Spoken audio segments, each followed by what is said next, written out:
Hello, everyone. This is RBR Short Films 13, and I'm doing a live stream for you guys. Um, don't do many live streams, but thought I'd do one and just have a random conversation with you guys on a Thursday night.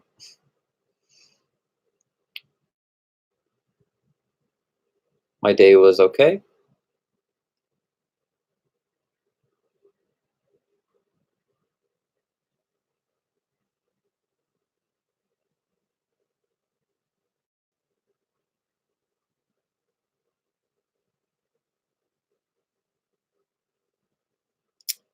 Yeah, so I've been basically going through the screenplays for my next two films that I'm working on now. I can't believe that I'm saying that. And I start filming in January. Insane, Cage of Madness, and then February is Devil Servants. It's like right down the road. About like these movies are gonna like be filmed and everything so quickly. Um, but I was given enough time with the scripts to develop the characters and everything. So even though like the whole filming process will go very fast, um, that screenplay, the dialogue, character development, that won't change. So um,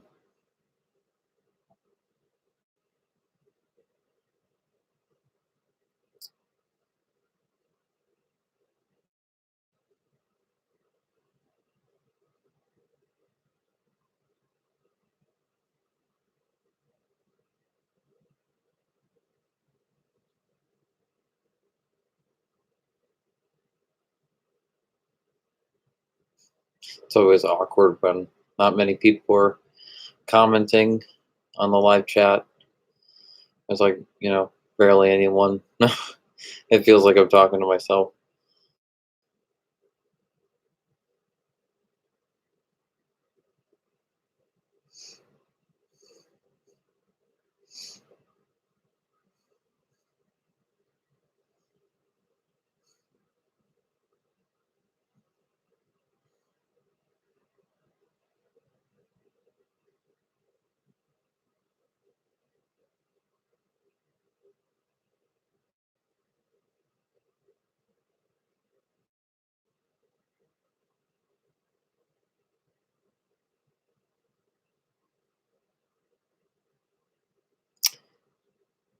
Hey, Mario. Sorry, so sorry. Mario Mania 1 2 3 4, or no, would it be Mario Mania 1 2 3 4? What are you doing this weekend? Oh, um, working on my movies. All the pre-planning and um, I guess just kind of catching up on my video games and stuff and Netflix. um, you know, but at the same time, since I'm like the main character for Insane and uh, Double Servants, it's a lot of lines to remember, and so I have to keep going through those scripts all the time and make sure that my performances are good, and are believable. Um, what was your first movie filmed? Oh, that was Halloween, November 1st. And I filmed it on November 1st, actually, fact. Um, it's the only like movie I can say that or actually film the movie on the date of the title of the movie. Like I filmed it on November 1st, and the title of it's November 1st. Like just never had that kind of movie experience since then.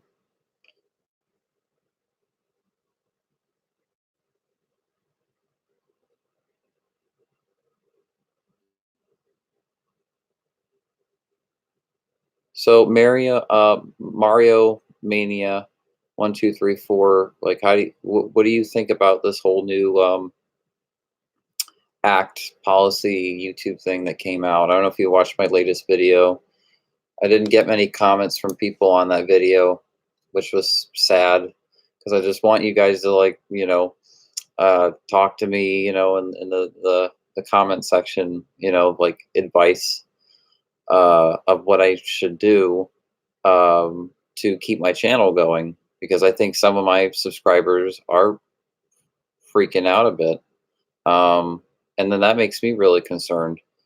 Um, because I don't want to lose my channel. Like I've built this channel for 10 years, to get where I've gotten, and to get 1,000 subscribers, like over 1,000 subscribers. That took 10 years, and for that to just like go away, my channel to go away, my playlists, everything, all my videos, my life, videos of my family, my movies, uh, little short things I've done, like unboxing videos and like gameplay videos, like all this stuff. Like I would lose all that, and that's like that's it.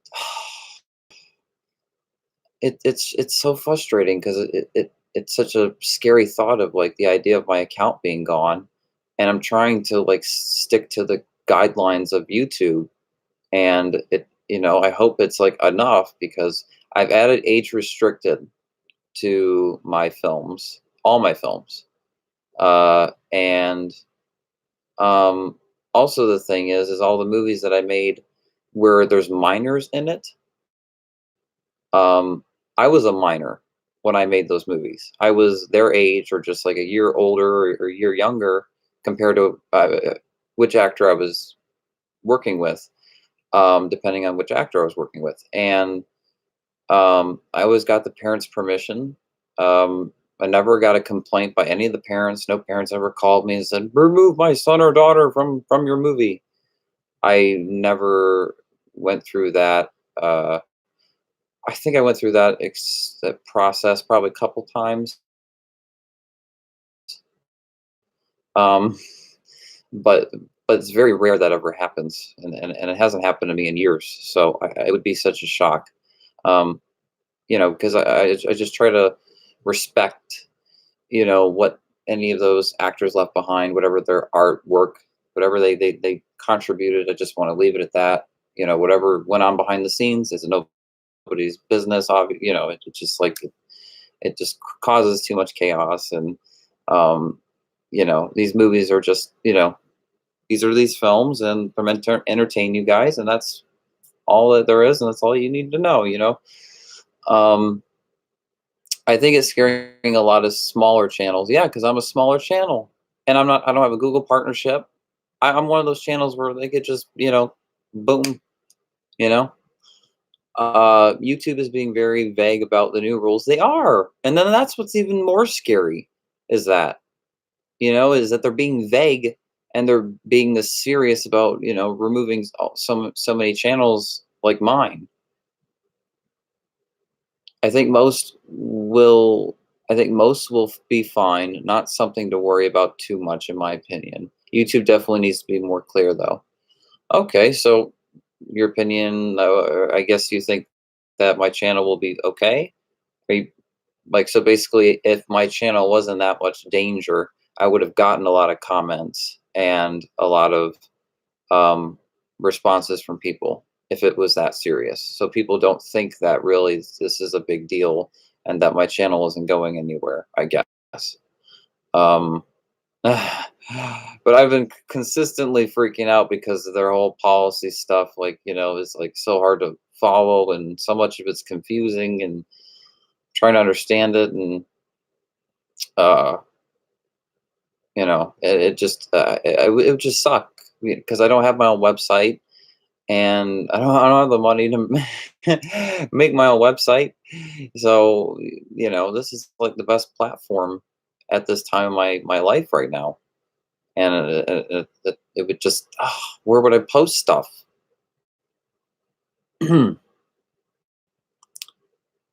Oh, your birthday's in 2 months. Okay, happy birthday.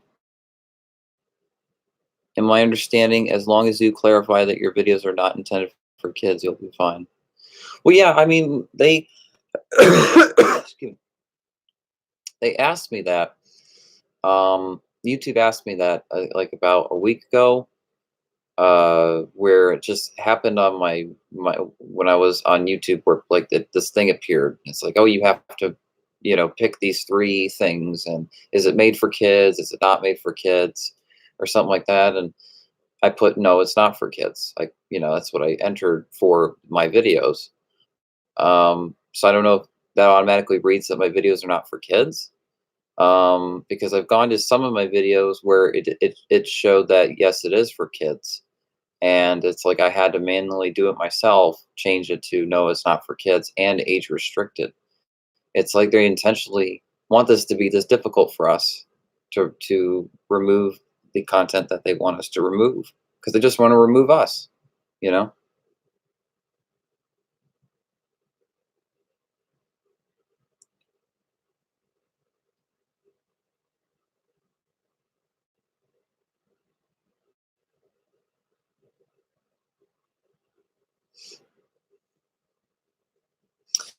Yeah, so the Twilight short is not age restricted because to me that's like on a PG-13 kind of like tone level, because that movie doesn't have any gore or blood or anything like that, or cussing or anything like that. So that's put in the PG-13 kind of zone. But every other movie I've made is all age restricted right now, and I'm like, oh man, because I'm gonna get less views and stuff. True, they seem to be actively making it complicated. Yeah. And I'm still going through like videos like back in the day, like 2000, like, 13, 12, 11, 10. Like, like going back to, was I cussing in any of those videos, or, was anybody else cussing that were minors or whatever? Like, that's not my films, where it's just a random video. And I'm just trying to go through all the videos and make sure that like whatever's on my channel and is appropriate stays on there, and whatever shouldn't be on my channel shouldn't be on my channel, and I'm working on removing on what wouldn't be appropriate for my channel by this point. So, but it's so many videos. I've made so many videos, and that's also the thing. It's so difficult because it's like it's so many. It's not like I made 5 videos, kind of thing. It was this is not even like to like 20 videos level. Like back in the day, I'd make like 100 videos a year. Like I was going through a lot of videos and watching. I mean, that's a lot of patience and having to make sure that everything. And it sucks because like this was never like this years ago. Like on YouTube, and it was never this sensitive. And it was there was never this many problems or complaints, and it was never like this bad. Uh, it's just sad, that it's gotten so they've been taking this all so seriously, all these policies, guidelines, everything, and wanting to remove everything copyright, everything this and that, everything this and that. Like, not you know really looking at the video or videos for what they are. Instead, it's, oh, because it has this form of content, we're just going to remove it. Like, that's just sad. It's taking away, well, a lot of it is taking away people's art. And like, I agree with the whole minor stuff. Like, if there's like videos that are targeted towards minors on YouTube but aren't for minors, yes, like that's not a good thing. um you know but so I'm not talking so much about that. I'm talking more so about the copyright stuff, with copyright music and all that kind of stuff. Like, back when I made my movies, I mean, my earlier films, I'd always put copyright music in my movies, because I would always imagine songs as I would write the scripts, and so I would get into it more. And uh, I remember adding those songs, and it just like made those scenes like way better than they already were, and it was so awesome. Uh, and I dealt with things in the past, audio swap and etc., but it was never like to this point where they're like, okay, well now we're really gonna like remove anything that's copyright. And from what I was reading about Google YouTube policy thing. So now I wonder now, some of my old movies that are still on my channel or videos that have copyright music, should I delete those videos or should I make them private? Is that good enough? Or like, do I just have to remove the audio entirely? Just so the video is still kept up there, but then I'll never get the audio back. Like, uh, like YouTube, like, there's no like easy, way, you know, and just need advice from you guys of like what do I do? Um, because it's just been so just yeah, insane. Um, and uh, well,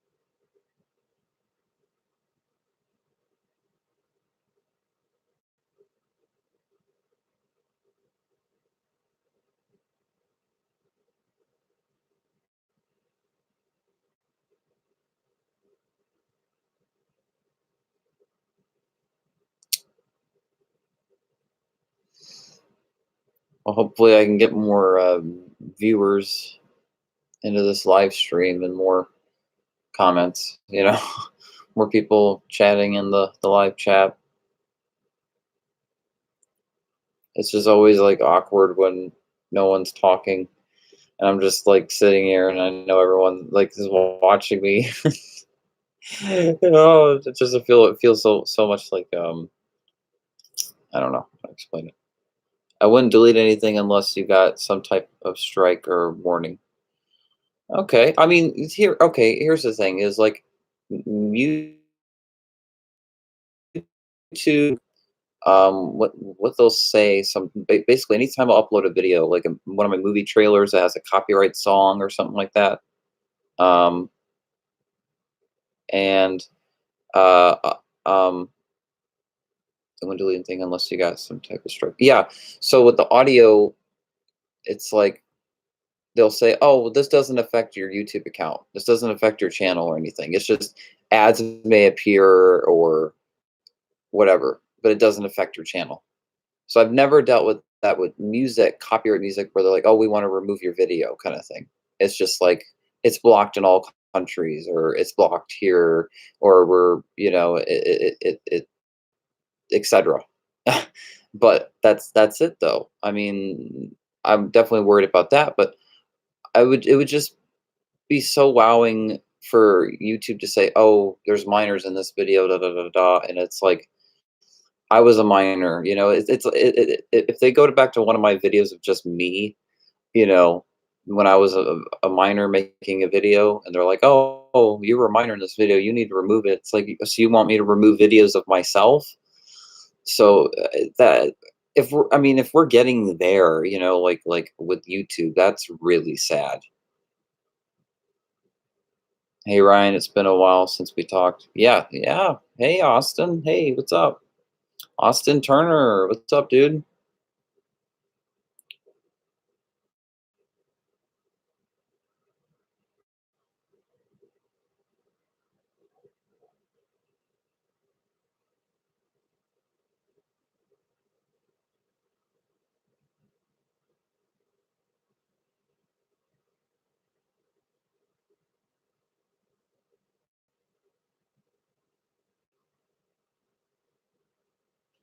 You can list them as not made for kids, but if they find any videos and they think it's actively for kids, YouTube is subject to fine. So if they find any videos and they think it's actively for kids, YouTube is subject to fine. Okay.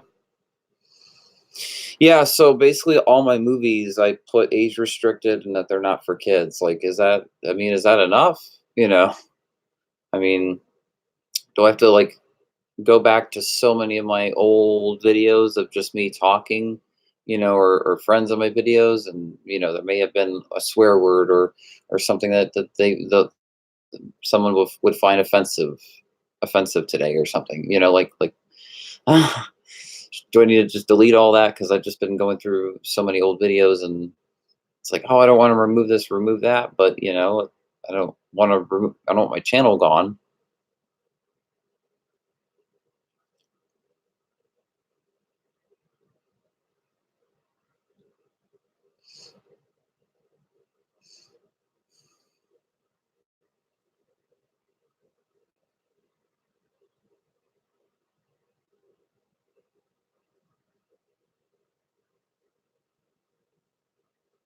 But this is like quite a interesting start for the 2020s. The next decade. Um, with this whole YouTube thing, it seems like Google, YouTube, they want to change the system of it. For a new decade, and it's like they have this all like.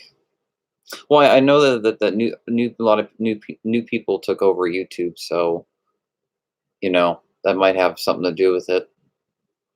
That's also the thing. It should be, but it will be automated systems running the checks. And honestly, they might find a ghost face mask as a for kids item, since masks can be for kids. It's going to be tricky even for me. It's going to be like ridiculous, like it's going to get really bad, and I definitely see like so many like creators, YouTube content creators or whatever on YouTube making their own content video website. Like many of them really trying to make like 10 people making 10 different kind of websites, and they're like just like YouTube, and they're all like trying to promote them as best as possible because they know Google and YouTube are going to try to well, Google is going to try to censor those websites, when people try to search for them and all that. But just watch, like someone's gonna come around and make a website that's like YouTube but even cooler, and is gonna set the guidelines and policies and everything.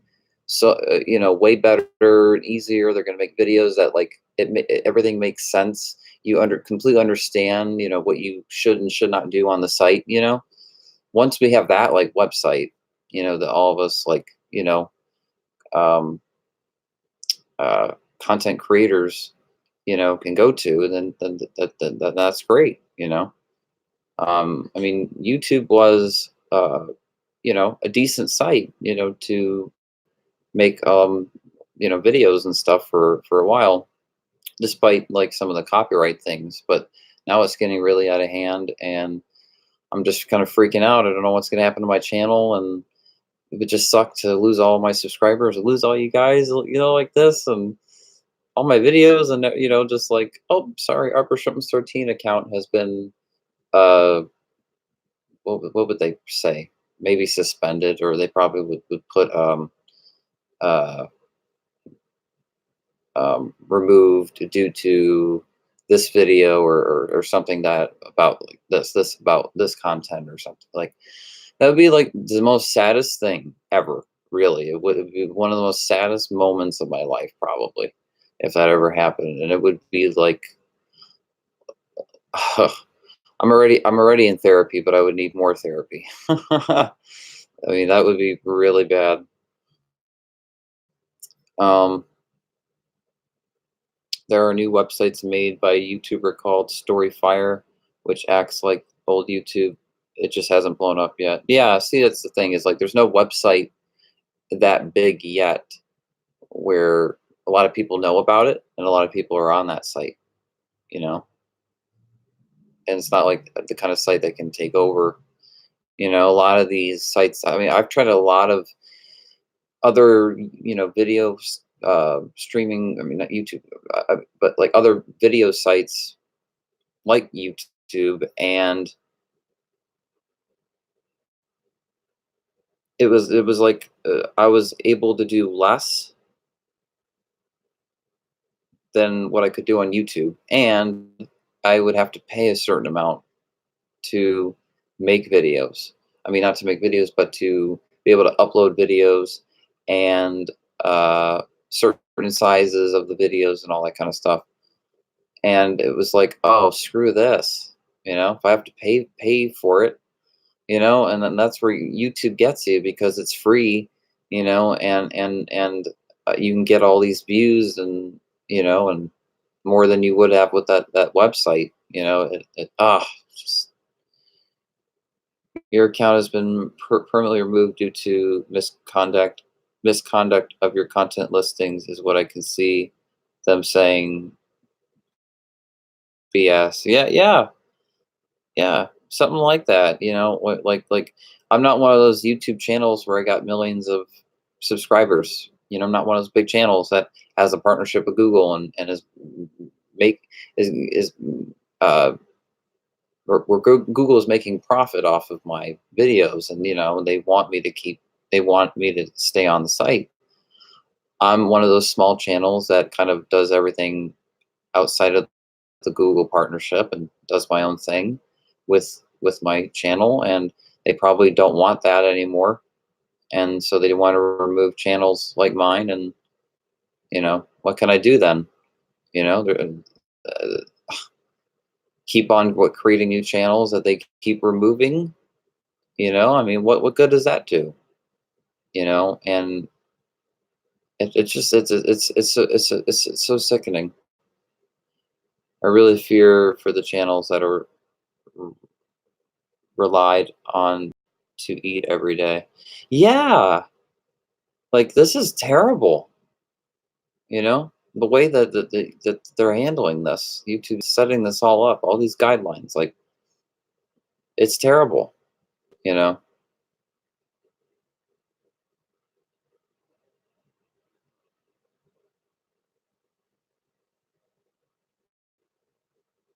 but I tell you, there's going to be probably like protesting outside of YouTube. Like headquarters or whatever. People out with like with signs. I mean, and stuff. I guarantee you, watch. They're gonna be like, bring this YouTuber back. Bring this YouTuber back. You know. Last 2 years, they wanted more friendly content. Now they want more mature content and completely separated from kids' content. I wonder why YouTube Kids was made as a separate website. Yeah, I know. I was like, okay, well, there's YouTube, which is obviously like PG-13 and up, you know, and then you have YouTube Kids, which is like, Disney Channel. I mean, like, like Finding Nemo kind of stuff, uh, and it's also the parents' job to put age restrict, settings on YouTube and everything, so that their kids can't get access to videos and stuff. It's their job to, um, you know, do that and monitor what their kids are watching. It's not like it's not necessarily. Yeah, maybe there's a little bit to blame for certain content creators that you know but really it's the mom or the dad that is letting their kids watch certain things, because they're the parent. I mean, it's like, watch pay attention to what your kids are watching. That's all you got to do. It's like when movies would go to the movie theater, or movies that go on TV, like, you just have to pay attention as a parent. What makes this any different? What makes YouTube any different from television? You know, it's going to be interesting. I fear for myself because I post horror masks and any have my videos listed as not for kids, but up they see masks as a kid product. I'm screwed because then they will find me for lying. Damn. Well, I mean, would that happen to me with my Ghostface movies? Since I mean, I put age restricted on those films, and it's the Ghostface mask. You know what I mean? Like, is that is that going to get me a fine? you know, for lying? Guys, I don't want that to happen. Because if I mean, if it's that bad, I'm willing to remove all my Scream movies, you know, off my channel. Anything Ghostface. If it's like that, oh my god, and that would take like 2 weeks.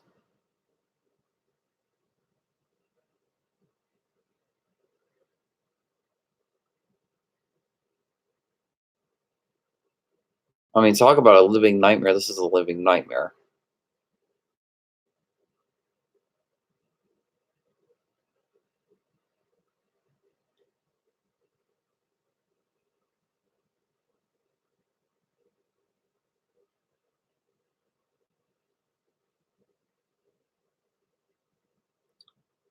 It could also be because you use a Fun World robe or the video where you review the voice changer.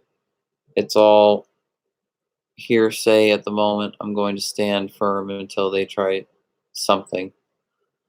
Okay. I mean, uh, the yeah. I mean, I do review the voice changer. I'm fine with removing that. Like I already removed the voice changer test video not too long ago, so that wouldn't be a big deal. And then it could also be because you use a Fun World robe. Yeah, I do use a Fun World robe in some in my Ghostface movies. Yeah, I do. So I mean, if that counts, oh my god. I mean, they're that like strict. That's serious. Like this is terrible. This is terrible. Awful.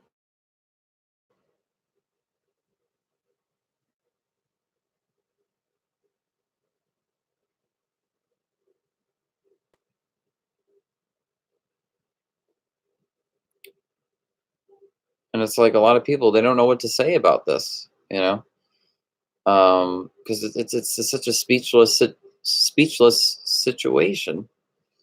Like how do you react to this? I mean, this I've never experienced anything like this on YouTube before. So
there's way too much content on YouTube for them to penalize every single channel for not having their contents listing 100% correct. Yeah, that's also the thing is like YouTube has, like the amount of people that are on the site are billions. I would not even say billions, I'd say trillions of people that are on YouTube, because I think I remember it was like 10 years ago, they were like, oh, we have billions of users. So imagine now, 10 years later, you know, I mean, that's a lot of channels, you know. But the thing that's scary is that am I going to be one of those channels out of the trillions of channels?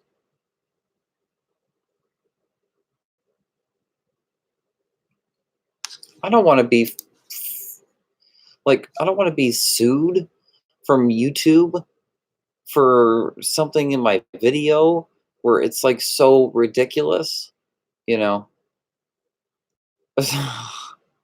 That'd be horrible.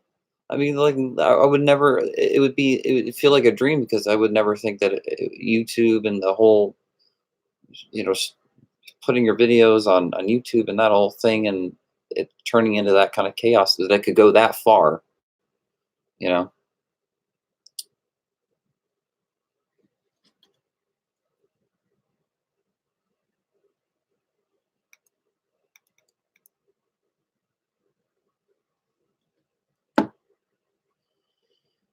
So yeah, I just really want to get as much advice and opinions from you guys as possible about this whole thing. And if there's any of my videos that you guys think I should remove, you know, if you guys agree, or whatever, like I'd like to know, because I mean, even though I've been removing some of my videos, there might be some that I should remove, but I haven't.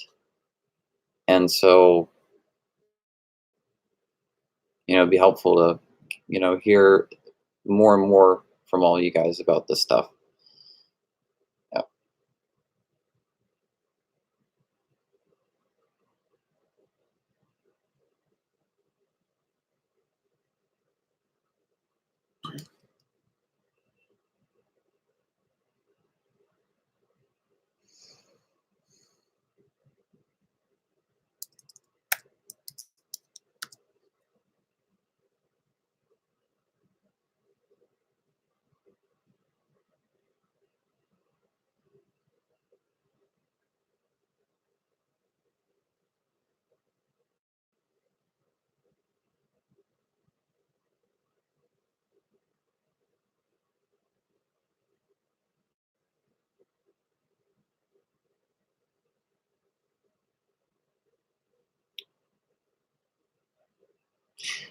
Would be like the worst thing is that when I'm done filming both of my next two films early next year, it's like imagine like the last day of filming and it's like, oh, cut. And I'm like, yay, with everybody. And I make a video and I'm like, that's a wrap, everyone. I upload the video and then I go home, I have all the footage. I got my movies done in terms of footage wise. And oh, you're counting, you know, then what do I do? And oh geez, like the fact that I could lose my channel at any time, that they could say any BS, to get rid of me is just such a scary thought. And I've tried so long, on my YouTube channel and everything to stick to their guidelines, to be appropriate and all that. And, hopefully everything that I've been doing is, you know, on a level that is appropriate enough, for the website. And if it's not, that's just really sad because how much I have tried. I personally wouldn't worry too much. Something like this has happened before when Viacom bought YouTube and people got scared because of threats of lawsuits over copyrighted material. I can't recall any sizable number of people being fined. Yeah, well, I can't remember when that was, but I think I remember about that, and like nothing happened. Yeah, it was like it was so ridiculous. It was like all this like you know all this stuff for nothing kind of thing. Yeah. So maybe that's what this will be. For the most part, is it won't be that big of a deal, but I don't know. I mean, what I read and stuff, I mean, it sounds pretty legit with what they're going to be doing, on the site. So I think that's why I'm doing a live stream about it. And I made a video about it, and I'm in this panic zone. Well, I'm just about to start filming two new movies, you know, for you guys. And this is horrible.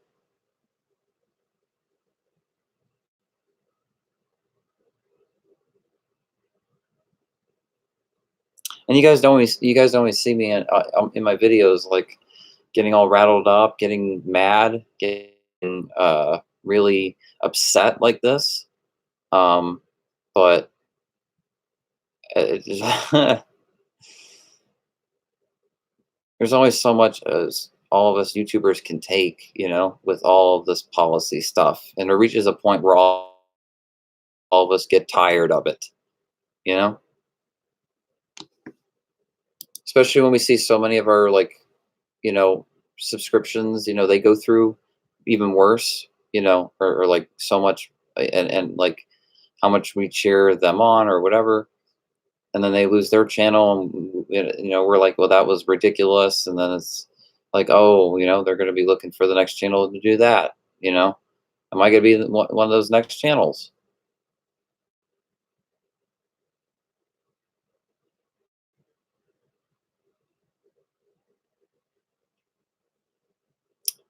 I don't seem, I guess, interesting enough, because people seem to be leaving my chat room. I mean, this live stream, without even saying, like, talk to you later. People just are viewing it and then they're gone. It's always a bad sign. People aren't like, "Whoa, you sing cool." Da, da, da, da, da. How much of your content have you removed? I've removed a lot of videos from back in the day. Any videos that had like swearing. Um, I put age restricted on all my films, and any of my a lot of my movie trailers I put age restricted on, and certain other videos I put age restricted on. A lot of that was age restricted. No, it's not for kids. So all those settings, and I've only removed a few, but none of my movies I've removed. But I feel like it's gonna reach a point where I'm gonna have to remove certain films of mine to keep my account going. And it's just such a scary thought, because it was something I worried or feared about like 2 years ago, that YouTube would get this bad, and I hoped that it was all in my head, and now it's like, seems like it's getting there, and it's like, it's freaky.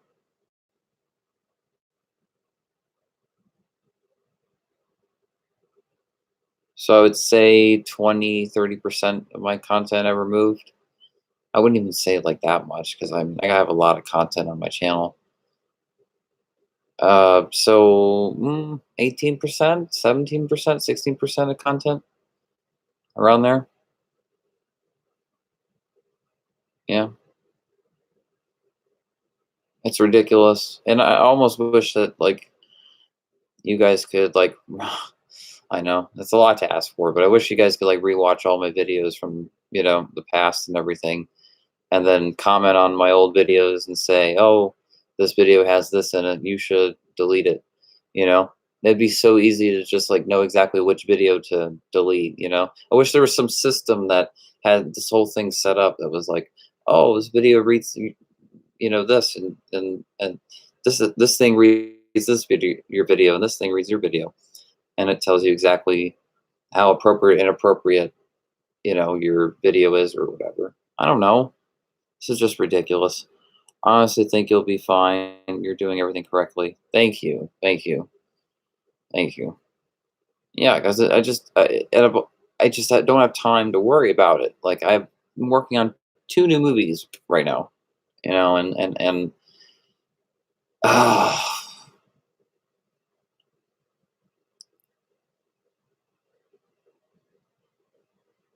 did you guys see the days after Halloween? My supercut of all the Halloween November movies. It's on my channel uh right now. I hope you guys can check it out. Any of you guys haven't seen it, and comment on it, click like, all that, um, favorite it, all that stuff. Uh, but what's cool is that November 1st and November 2nd are, like, cleaned up and, like sort of remastered, as remastered as it can get. Uh, like, the quality is sharpened. There's, like, blue kind of like coloring that's, like, not overdone. It just looks more movie like. Um, November 1st has, like, teal and orange kind of colors to it. And then November 3rd, I added HDR kind of tools to the video to kind of increase the quality a bit. I didn't do anything with November 4th because that just came out like 3 months ago. So it's very recent. I don't feel like it needed to change anything really. Just certain stab sound effects I feel like I needed to increase. Um, uh, where the sound effects were too low, because that it's always cringeworthy to me when I watch a horror film and the sound effect is too low. You know, I don't want the sound effect to be too high either, but I definitely want to feel it when I'm watching the movie. Like I want to be in that experience of watching the movie, and you feel like it's happening. And if the sound effect is low, it's not going to feel as realistic or intense. You know.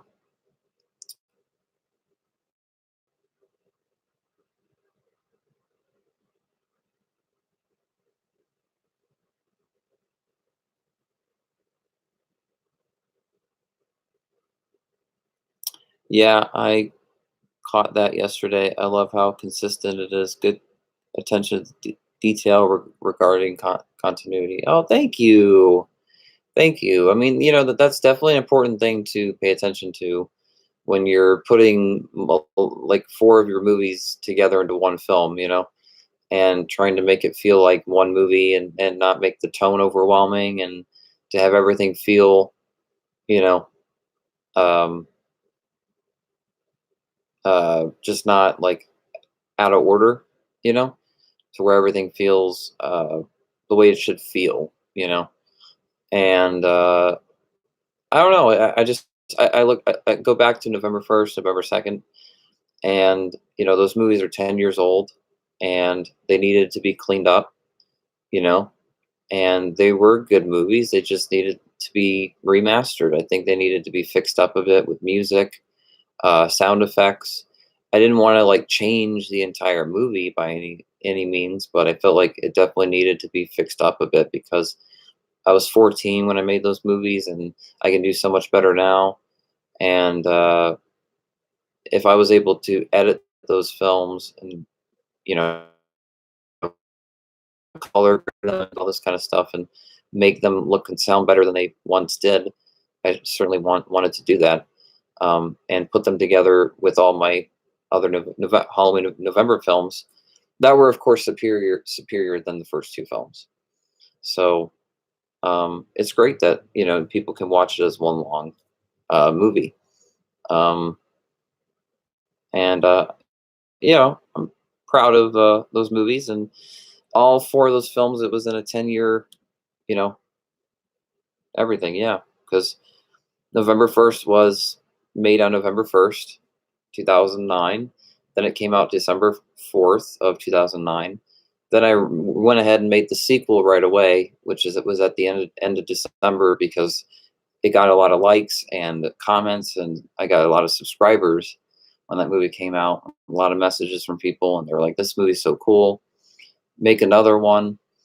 So I just went ahead and made another movie right away. I wrote a rough draft script in like a day to 3 days around there, and just went ahead and made the movie. Excuse me. And I filmed it end of December all the way up until sometime in early February, around there, or it was mid February. And um, I released it in March of 2010. What's crazy about it is that, oh my God, um, was that I edited the movie and then all of it was gone.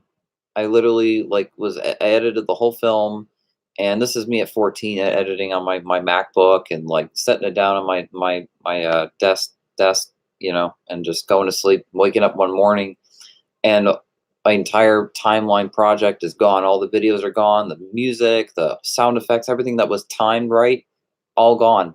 I contacted Apple and was like, My movie's gone," and how? Like I didn't delete anything. Like where did it go?" And they're like, "Oh, did you have it backed up or da da da da da da da?" I'm like, "No," they're talking to 14-year-old. I don't know what's going on. I've never experienced this before. And their basically their advice was, "Oh, you're just gonna have to re-edit your movie." Thank you, Apple support. That's their advice. Re-edit your movie. We're not gonna try to get your project back and everything you worked so hard on. Just redo it. It's not our problem. Goodbye. Uh, so that was probably one of the worst movie experiences in terms of the editing process. That was pretty bad. Um, But then November 3rd, I actually made that originally in summer of 2011, but a lot of drama went on behind the scenes. And so it was postponed, and I didn't know exactly when I was going to make it again. And there even came a point where I was the like on the in the mindset of pulling the plug on those movies. I just didn't care anymore. But there reached a day where I was like, you know what? I have a draft of November 3rd and November 4th. I want to film November 3rd. I want to make this movie. If I got to star in it, I'll star in it. We'll do whatever to bring Michael Myers back. Let's do a Halloween film with like that original mask, and like, give it that that Halloween feel even more than those last two films felt, and give audiences that satisfaction. Uh, so that was filmed in like August of 2016, and I only had literally 2 months to put that film together. And even as time was going on, I would go outside to film certain fall shots. The more and more as time fall went on, I even waited that first scene where you see Michael Myers walking in the neighborhood to take off that awful old mask from the first one, the first two movies. Sorry, it's just that mask is pretty terrible. Um, and what's so funny is I couldn't get that old mask back, so I had to go on eBay and try to find one that looked as much like it as possible, just for that one shot of him taking the mask off to put on the new one. And uh, that whole shot, I waited till like probably till the week the movie came out, or it was about 2 weeks before it came out. Uh, because it was looking more and more like fall as October went on, and I wanted to get at least like one shot in that movie where it looked really, really fall, because so much of the footage was shot in summer and in late summer, and you could only see a little bit of fall leaves, you know, that were off the tree, and didn't look fall enough. So I felt like I needed a shot like that. And then November 4th was filmed from spring of this year till it was literally the right at the beginning of September of this year, and I only had like a week to put that movie together. So that is not one of my favorite post production experiences. Was putting that movie together so quickly and having to work on the score and all that stuff. I only had like a week and a half to put that film together, and yeah, yeah, and so really by that point, I still had New Blood to edit and everything, and had to work on that movie. And after New Halloween New Blood came out, I was like, I don't know anymore in terms of like making more Halloween fan films. Like, I love the whole idea, and I've made so many fan films, and I don't want to say never, because who knows how I'll think of this movie or this thing down in the future. But also depends on how bad you or good YouTube gets as well, and how much they will allow content creators to do certain things. So um, I can't see myself making too many fan films in the future, but I see myself making more so my own horror movies, my own slasher films, my own slasher characters, my own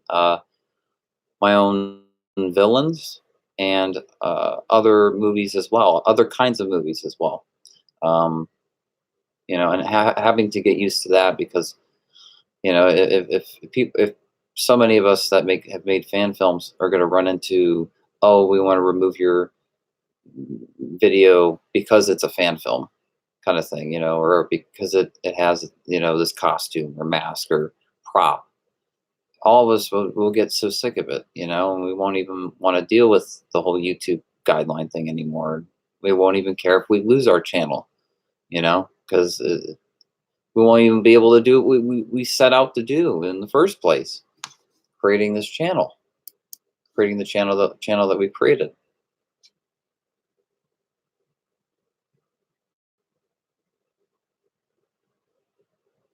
Laugh out loud, bummer.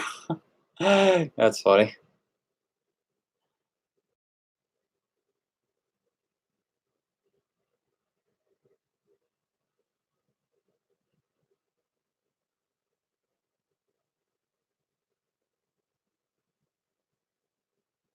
Now, exactly what are you saying? What's a bummer?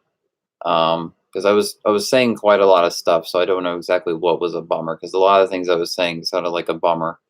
So I don't know if you mean just in general, laugh out loud, bummer of what I'm talking about, or certain thing I said. I'm just curious.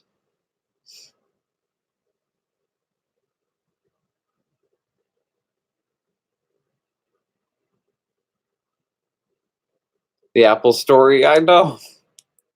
I couldn't believe that happened. That's nuts. And that was my first MacBook I ever got too. Like I remember when I was 13 and I got the MacBook and I couldn't believe it. And my aunt and uncle got it for me. And um, I remember my uncle took me to Best Buy to get it, and it was the like white clamshell MacBook 2009 13-inch model. Uh, and it was like the last of like those kind of MacBooks. And I thought it was the coolest thing in the world. It had FireWire 400. I was able to import videos from my camcorder. The laptop kind of became everything. It became a desktop. It became a portable DVD player. It became something, schoolwork. It became everything. And um, I trusted it to do everything, and it did everything it needed to do. It played videos incredibly. The sound was great. It was, it was unbelievable. I just couldn't believe it. I remember it was like it was like Christmas Story. Remember, guys, I was 13, so all right, but um, I grew up where like I never got anything that fancy ever in my life. So I remember the first few days when I had that computer, and like the way the computer smelled and how fresh it was and everything. I actually would hold it and go to sleep holding the computer because like I was so grateful that I had a machine like that. It was such a big deal. Now you see kids today and they're like, "Yep, here's my iPad. I want my iPad. Thanks." And I could never imagine me being that way ever. The way I was as a kid and everything, like the way that I would appreciate stuff. Like you're supposed to really appreciate those things. Um, but there came I don't know, I couldn't believe that because November 1st, when I was editing that movie, it all went well. I didn't lose anything in a timeline or in my project. Nothing was erased. Everything was good with that. I remember that I wasn't able to export it in the format though that I wanted to export it in, which is why it has those black bars on the left side. Um, and no, it's all right, man. Where it was like black bars left and right, and you only have like the screen here, like it's an iPhone. The movie was not shot on an iPhone; it was shot on a camcorder, and that was the only format that iMovie allowed me. But I didn't go through what I went through with November 2nd, where it everything was completely erased and gone. It was unbelievable. Uh, and to contact Apple and get their help from them, you expect them to go and they read everything about my computer. I told them my serial number, everything, like everything that I need to do. They told me to test, do this, take the battery out, da da da da da. You know, they weren't like, oh, take it, da da da da da. You know, they weren't like, oh, take it into Apple and we'll make sure that we'll get it restored. And we'll get your file back or something. Or like, oh, we'll something something something. They were just like, oh, you just have to re-edit the movie. Bye. Like it was so shocking because even my aunt and uncle got Apple Care for me for this computer, and that's the response I got. It was unbelievable. Um, and yeah, I'm glad that I've never gone through that experience since then. Um, but I've never gone through anything like that, putting any of my films together in terms of the post production experience of my life. Um, my younger brother accidentally busted the screen on my first laptop. I fell into a depression. I fell out. Yeah, I got my laptop stolen back in 2011. I remember it was so dumb of me, I guess, but I left my door unlocked. Didn't think anybody would come over, and I went with my mom to the pharmacy uh, to get her medication, and um, we went back, and boom, my computer wasn't in my room.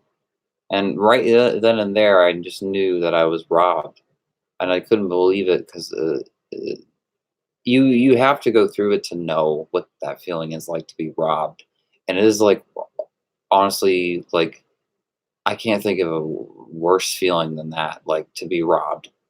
I mean, to lose things that you value so much in your life and the things that mean so much to you, and they're like gone. It's just gone, and you can't get it back.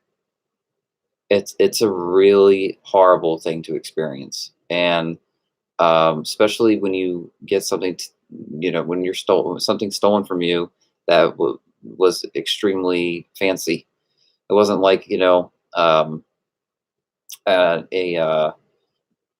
gift card, was stolen from me. I mean, we're talking about like a MacBook, a computer, that was a certain price. I was taken away, and I just was so shocked. And I remember doing everything in my power to get the computer back, and I could never get the computer back. Never got it back. And I even had to do a video on my friend's iPhone uh, to upload to YouTube just to let my subscribers know that I wasn't going MIA on them, that I wasn't like, just leaving my channel and, just said that was that. 'Cause I had to let them know that, yo, I haven't forgot about my YouTube channel and all that. I'm just, in this kind of, sticky situation where I don't have a computer. So it was difficult for a long time because it wasn't until um, May of 2012 where I got a MacBook Air, and then June of 2012 where I got my MacBook Pro that I used for 4 years. Um, and it was a refurbished one, and it was able to do a lot. But it took a long time till I was able to use those devices again. And I kind of did fall into a depression for a while. What the social media, has done to my generation and what it did to us when we were 14, 15, 16, 17, you know, it definitely did something to us, and we're going to definitely look back at it years later. Like, wow, didn't even know how messed up that was or messed up that was, kind of thing. And, um, just this social media changed everything. All this technology has changed so much, and how we all communicate with each other, and you know, yeah.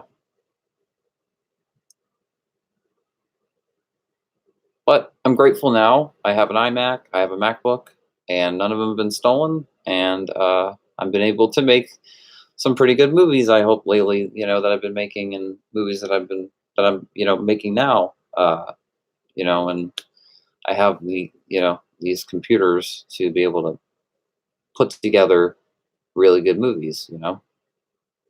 Uh, so it's not so much of a depressing thought as it once was, because um, don't I'm not suffering those feelings as much anymore. Of all my MacBook is gone because that was the only computer I had. That was the only thing. That was only anything that I had that was Apple. I didn't have an iPhone. I didn't have anything like that. That was the only thing I had that was fancy. I mean, I had an Xbox, and that helped me. It did. You know, a gaming console can definitely help you. But um, it did suck not having a computer for a while. Yeah.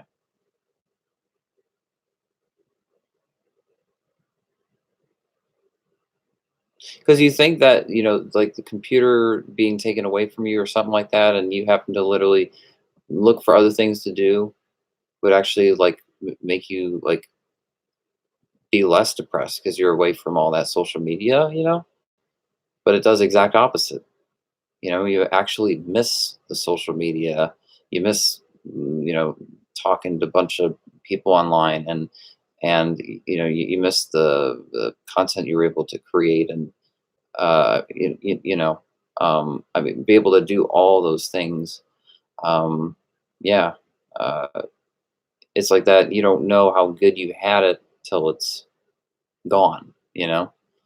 Um, and that's how I felt when I had my computer stolen from me, as I didn't know how good of a computer I had, and editing software, and all the apps that I had, and having YouTube on there and all this stuff.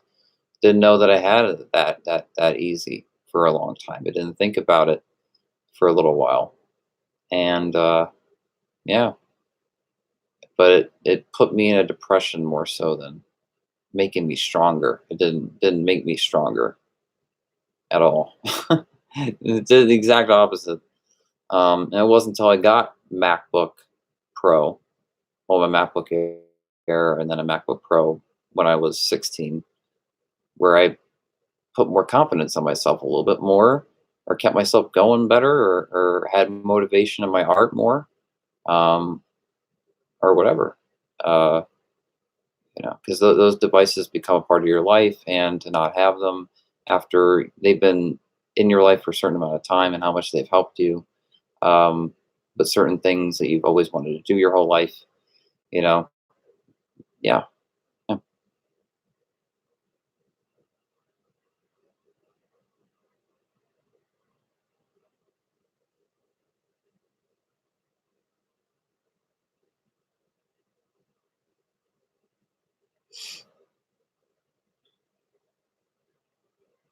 Sorry, I mean, this title of this video is called Random.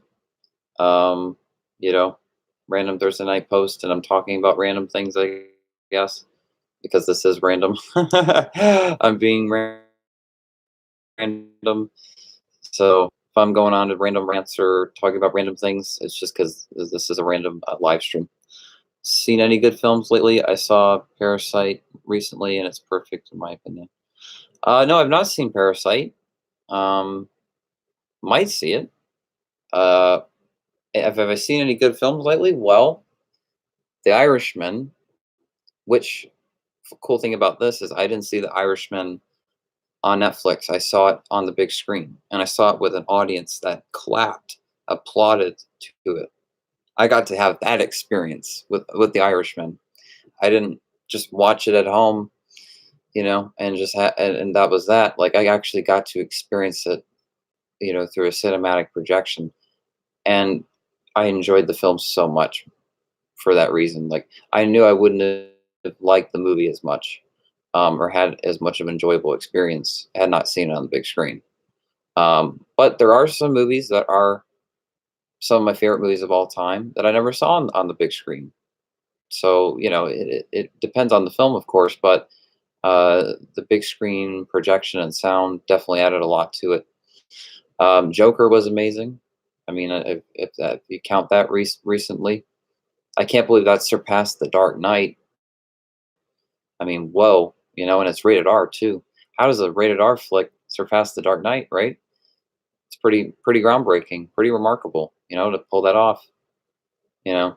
But we have to give huge thanks to Todd Phillips and Joaquin Phoenix for what they, delivered us, you know, uh, uh, that film, I mean, the fact that people saw the movie that many times, resaw it that many times, you know, um, and it's a great movie. It's a great film, you know. Um, so I'm still in awe about that film. Uh, any other films? Well, I saw A Beautiful Day in the Neighborhood. That was it was okay. It was all right. Um, what else have I seen? What was it? What was that movie that was about the actress that was in Wizard of Oz, the main girl? Um, it was a movie about like the history of her life and all the stuff that she went through in the industry, and it was like her last uh like 10 years of her life, last 20 years, and it like had flashbacks and stuff. But I saw that movie this year, and I also saw um yeah, I can't think of any other ones honestly though, because I mean I did see it chapter 2 and I saw 3 from Hell back in October and September. Um but Yeah, and I've seen all those in the theater. Once Upon a Time in Hollywood, I saw this year. Once Upon a Time in Hollywood, I was so excited when it came out on digital, like I had to get it right away. Love that movie. Um, and Oh my god. Of course, Avengers Endgame. I'm sure many of us enjoyed that film. Um, I personally enjoyed Infinity War and Age of Ultron more than Endgame, but everyone has a different opinion. Uh, and then What else have I seen this year? Um, Trying to think. Um,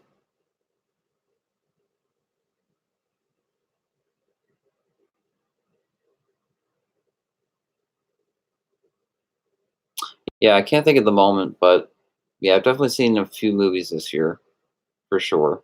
Yeah, Judy. There you go, Judy. I saw that. That was good. That was actually really good. I would give that movie like Oscar nomination. Honestly, I'd give it a Best Picture nomination, and I would nominate the main actress in that film as well. She was really great in that.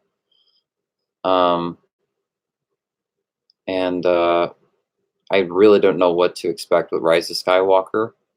That is, of course, the most anticipated.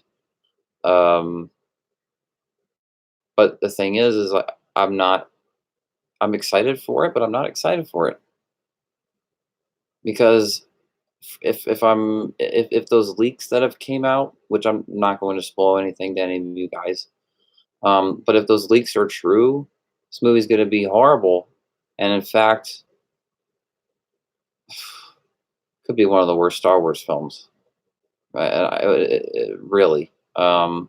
Abrams, he's a great director, so I know the live action representation is going to be awesome, and you're going to have great sound effects and music from John Williams and all that kind of stuff.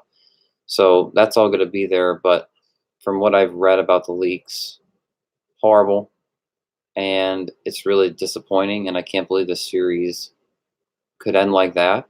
And uh, really not happy about it. Not really. And to be like one of those kids that in '99 to hear that Duel of Fates theme for the first time, uh, those old TVs, the old VHS, right? And you go into a different world when you hear that Duel of Fates theme, and you saw Darth Maul for the first time, and Obi-Wan, and like young Obi-Wan, and you like saw like the making of it and all this like cool stuff, and like that's when Star Wars was Star Wars, and like when people were standing in line for the Phantom Menace and people were dressed up, I was dressed up as Darth Maul. Like, yeah, the prequels could have been so much better, and not as much of a fan of those movies anymore as I was when I was a kid. But the experience of those movies were exciting, and uh, everybody was much more into Star Wars, much more. Everybody loved Star Wars more back then. Nobody talked as much bad about it as they do now. People, of course, you had the prequel haters, yeah, but it wasn't like this. Um, so this new trilogy, it's like I don't know what's going on. I don't understand the storyline. I don't get what the meaning and purpose of this trilogy is. Really don't. Uh, and it's wowing because out of all movie trilogies I've seen, Lord of the Rings, Hobbit, uh, um, Star Wars, e- e- etc. Many movie trilogies that I've seen, I know what's happening. I know who these characters are. They're all, like they're all given a backstory. Like, never seen a trilogy that's like put this much less thought into characters. And it's just disappointing. My top five of the year: Parasite, Irishman, Once Upon a Time in Hollywood, Misdemeanor, Joker. That's awesome. I'll have to check out Parasite then, if it was that good. Yeah, because I remember The Irishman appeared on Netflix, at midnight, but I was eager to watch it, but I couldn't watch it. I couldn't, because I had tickets to see it on the big screen that day it came out, and I was like, "Do I watch it on Netflix and see it on the big screen, or do I wait, you know, and see it on the screen and then watch it on Netflix?" And the thing is I haven't even watched it on Netflix still since I saw it in the theater because I'm still awed by that cinematic experience. Um, a movie that great is too great for Netflix, and Netflix is awesome. It really is. Don't get me wrong, but something like The Irishman, you'd expect like a wide release of that movie.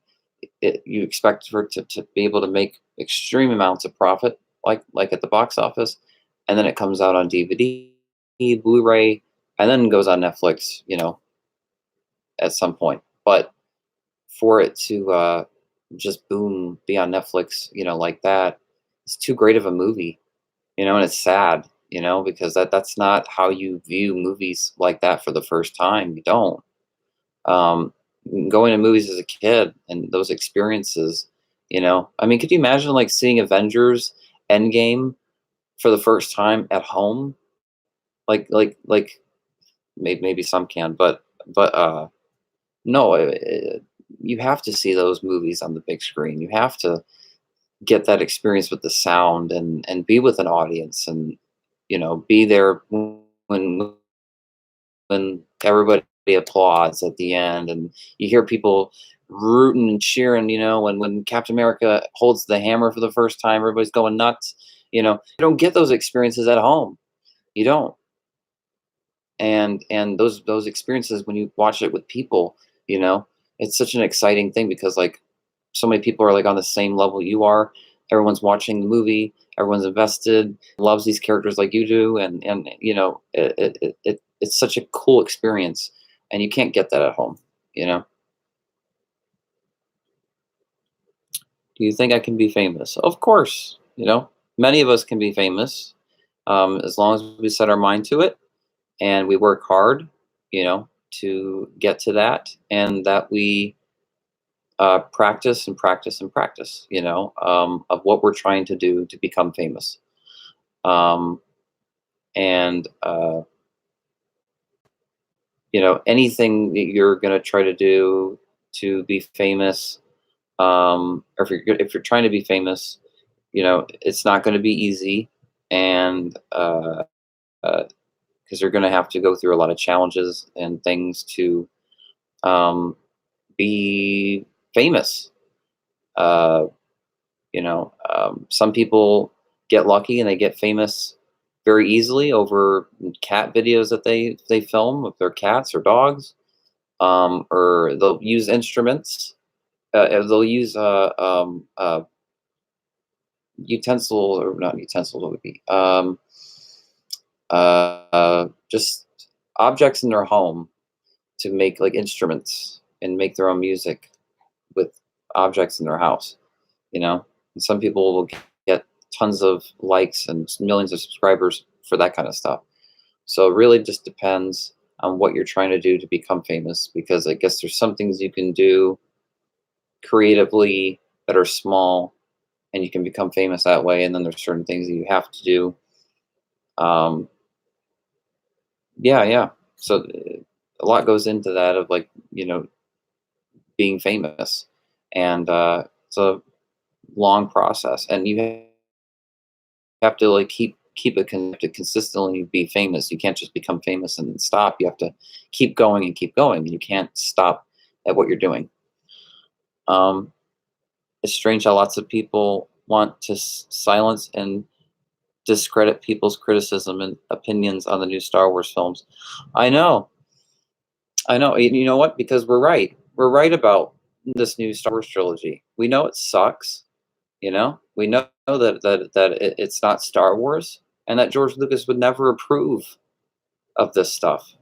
You know, we Star Wars fans deserve so much better than this. Disney took away the expanded universe of Star Wars. The expanded universe they took away. You know, and that's a spit in the face to us fans that grew up with the books, the prequels, all of it, and they wanted to completely ignore all of it.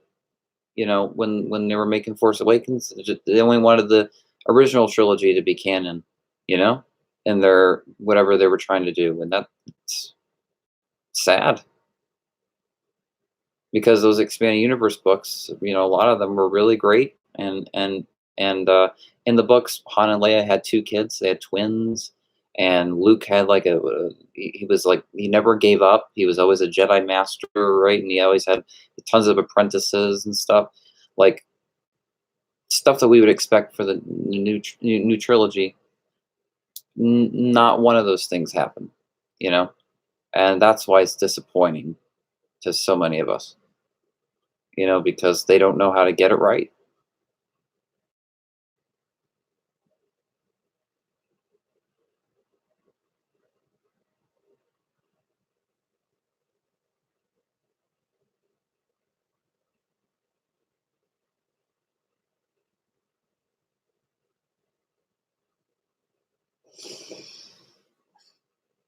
Just 1 second.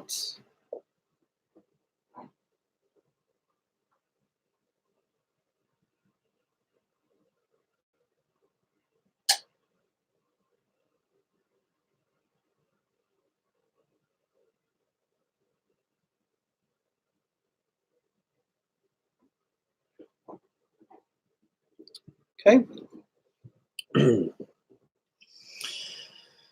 Agreed.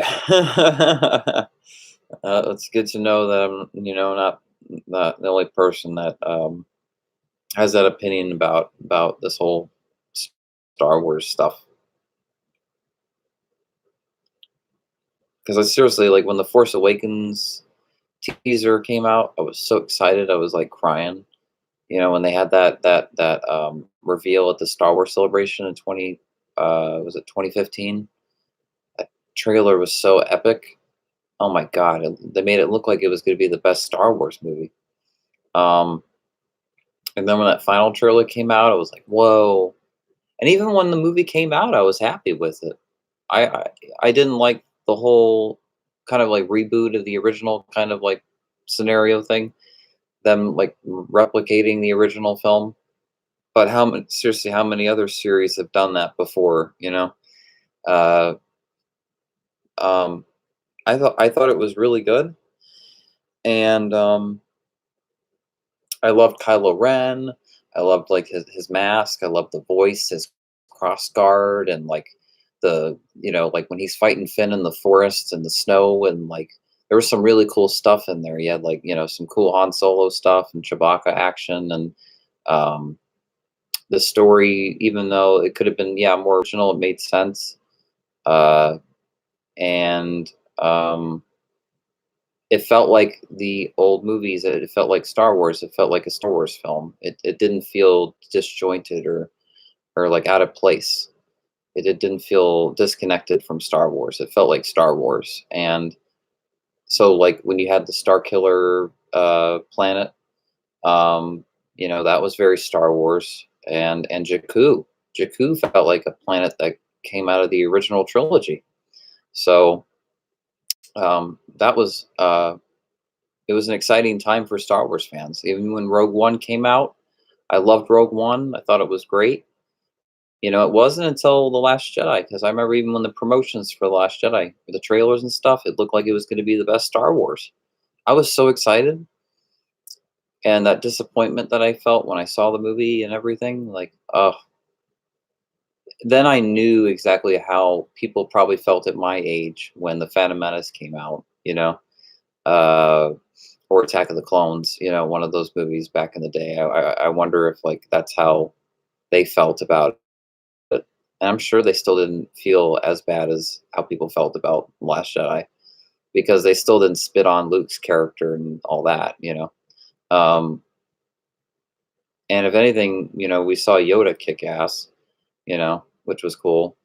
And we got to see young Obi-Wan fight Darth Maul and what defeat him and stuff. I mean, we did get to see, something interesting. Um, and then we didn't know that Obi-Wan had a Jedi Master of his own that had a green lightsaber that had like this like beard and like warrior kind of like Jedi. You know, I mean that stuff was kind of cool. The lightsabers were cool. Um,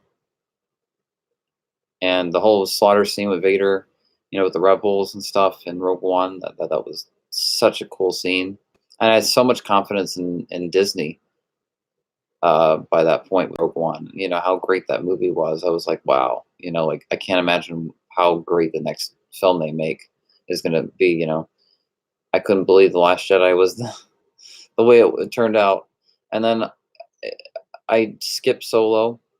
I waited till it came out, on digital and all that, and I actually did like it. It surprised me, and had I known, um, how these movies, were going to be, I probably would have skipped The Last Jedi, and I would have saw Solo in the theater. Uh, is probably what I would have done. Um, but yeah, because I didn't think Solo was going to be any good, and so I was very surprised when I saw it. And but really, I've just ever since like late last year, I've had really not too much confidence in Disney Star Wars lately, and I don't see them really. Like I hope that they can get better, and that they um, Star Wars the way Star Wars should be, But I just I see them like straying away from the formula more and more as time goes on. That's just not a cool thing to experience, for people that grew up with the original trilogy and grew up with the prequels. Anyway, that's me talking about Star Wars. That's my yeah. I'm gonna stop talking about Star Wars because it's gonna be something I'm going to be talking about uh, for a long time, especially when this movie comes out. So yeah.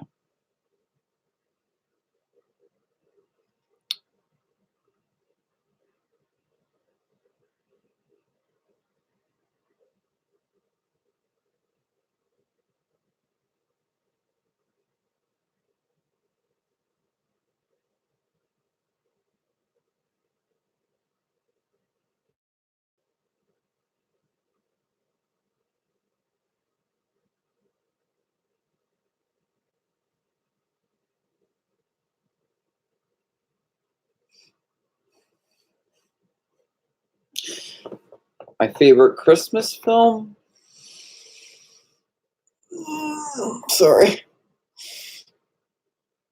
Oh, favorite Christmas film would probably be Christmas Story and Home Alone. The first Home Alone. Yeah,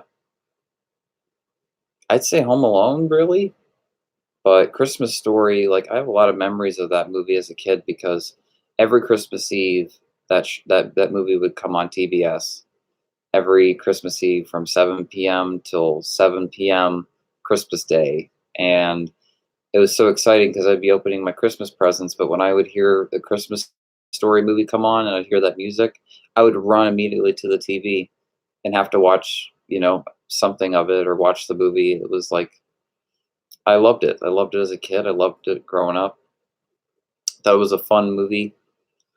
Um, and it was funny. It reminded me of just how I was as a kid. As a kid, I think a lot of kids could identify, you know, with Ralph and his brother and his and his parents. Like, you can definitely identify in many ways with their family. And it's always cool when you have identifiable characters in a family Christmas storyline, and they don't feel like they're flatlined, or you know, out of place. You really believe that these characters weren't characters; that they were real people, and you really felt like you were watching like people's lives, like like this family's life, and the build up till Christmas Day, and it's just so entertaining. Um, and the pacing, the way that the movie's edited, is funny, and yeah, it's edited really well. Um, and it's got a great third act. It's a fun movie, and yeah. But if not Christmas Story, I mean, after Christmas Story, it would be Home Alone. Yeah, yeah, it would be Home Alone because I always loved that music as a kid. I always loved the whole, the Kevin setting up the traps around the house, and the burglars come in and like mess themselves up with these traps, and it was such a fun movie as a kid. And yeah, the second one was really fun, but really each sequel got less and less good, and it was really the original film that was just awesome, and it really felt like John Hughes directed it too, which was cool. And yeah, it was the way the first movie was done and put together and everything. It was like it's a classic. But I always watch A Christmas Story on Christmas Eve. Yeah, me too. Yep. I actually probably will watch it like here and there or twice um, throughout those 24 hours that it plays on TV. So it's kind of Christmas Eve and Christmas Day, you know, where I might watch the first half of it on Christmas Eve and the second half on Christmas Day, or the second half of it on Christmas Eve and the first half of it on Christmas Day. It just depends on where I am or what's going on. But all my families have always been a fan of putting that movie on in the background, especially like when like opening gifts and stuff. That movie, either Christmas music or that movie would play in the background. Yeah.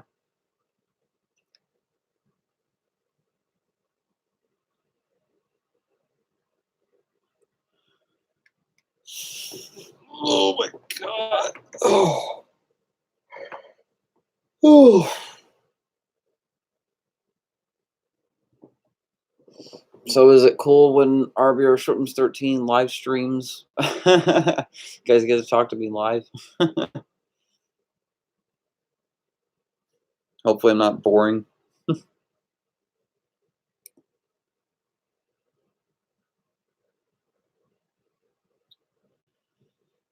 My films are probably more interesting than me, but you know, understandable.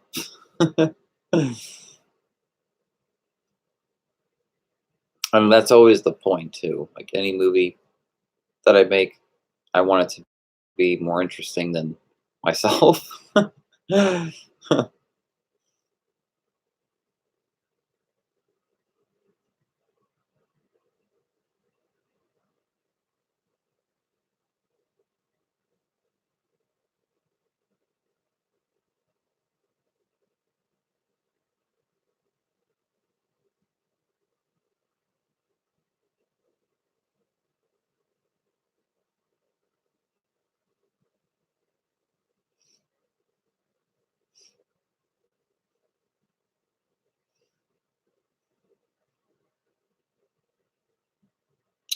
Thank you. That's really nice to say. Thank you. Thank you.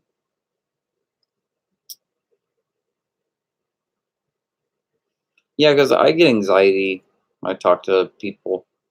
I have yeah. I have generalized anxiety disorder. I have much more than just that. Um, but yeah, I've always had anxiety talking to people. It started when I was in high school, where it got really bad, my anxiety, and then as an adult, like it's been a little easier more to control, but my anxiety can get really bad. Like when I'm standing in line, I'm in public places, I'm around a lot of people that I don't know. I'm freaking out inside, like in my mind, is screaming of just like so much anxiety and fear and everything. And um, yeah, yeah. So it's difficult to make videos on YouTube for all you guys, and uh, entertain you guys because it's and especially that like I'm gonna be playing the main character for my next two films. It's a lot of anxiety for me. um, it's not easy. Because already directing gives me anxiety, but uh, to act in the movie as well, and have a bunch of anxiety. Oh, jeez.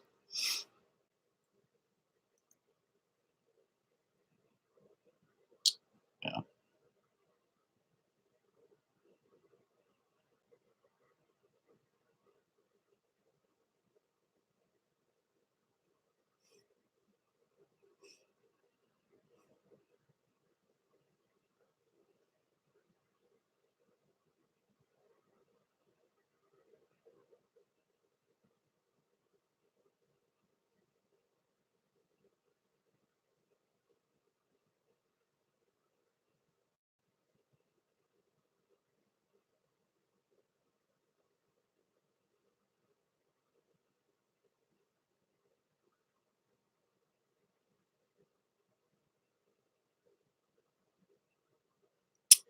So you guys are excited still for my next two films? Um, Insane, Cage of Madness, and The Double Servants.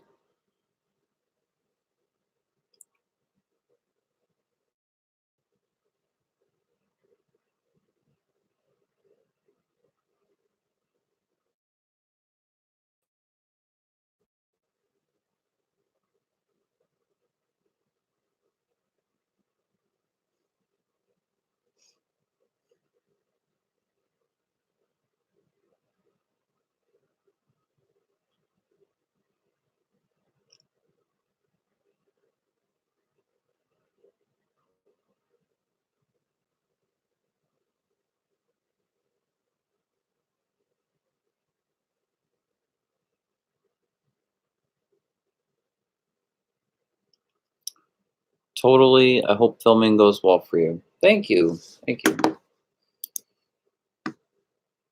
Thank you very much.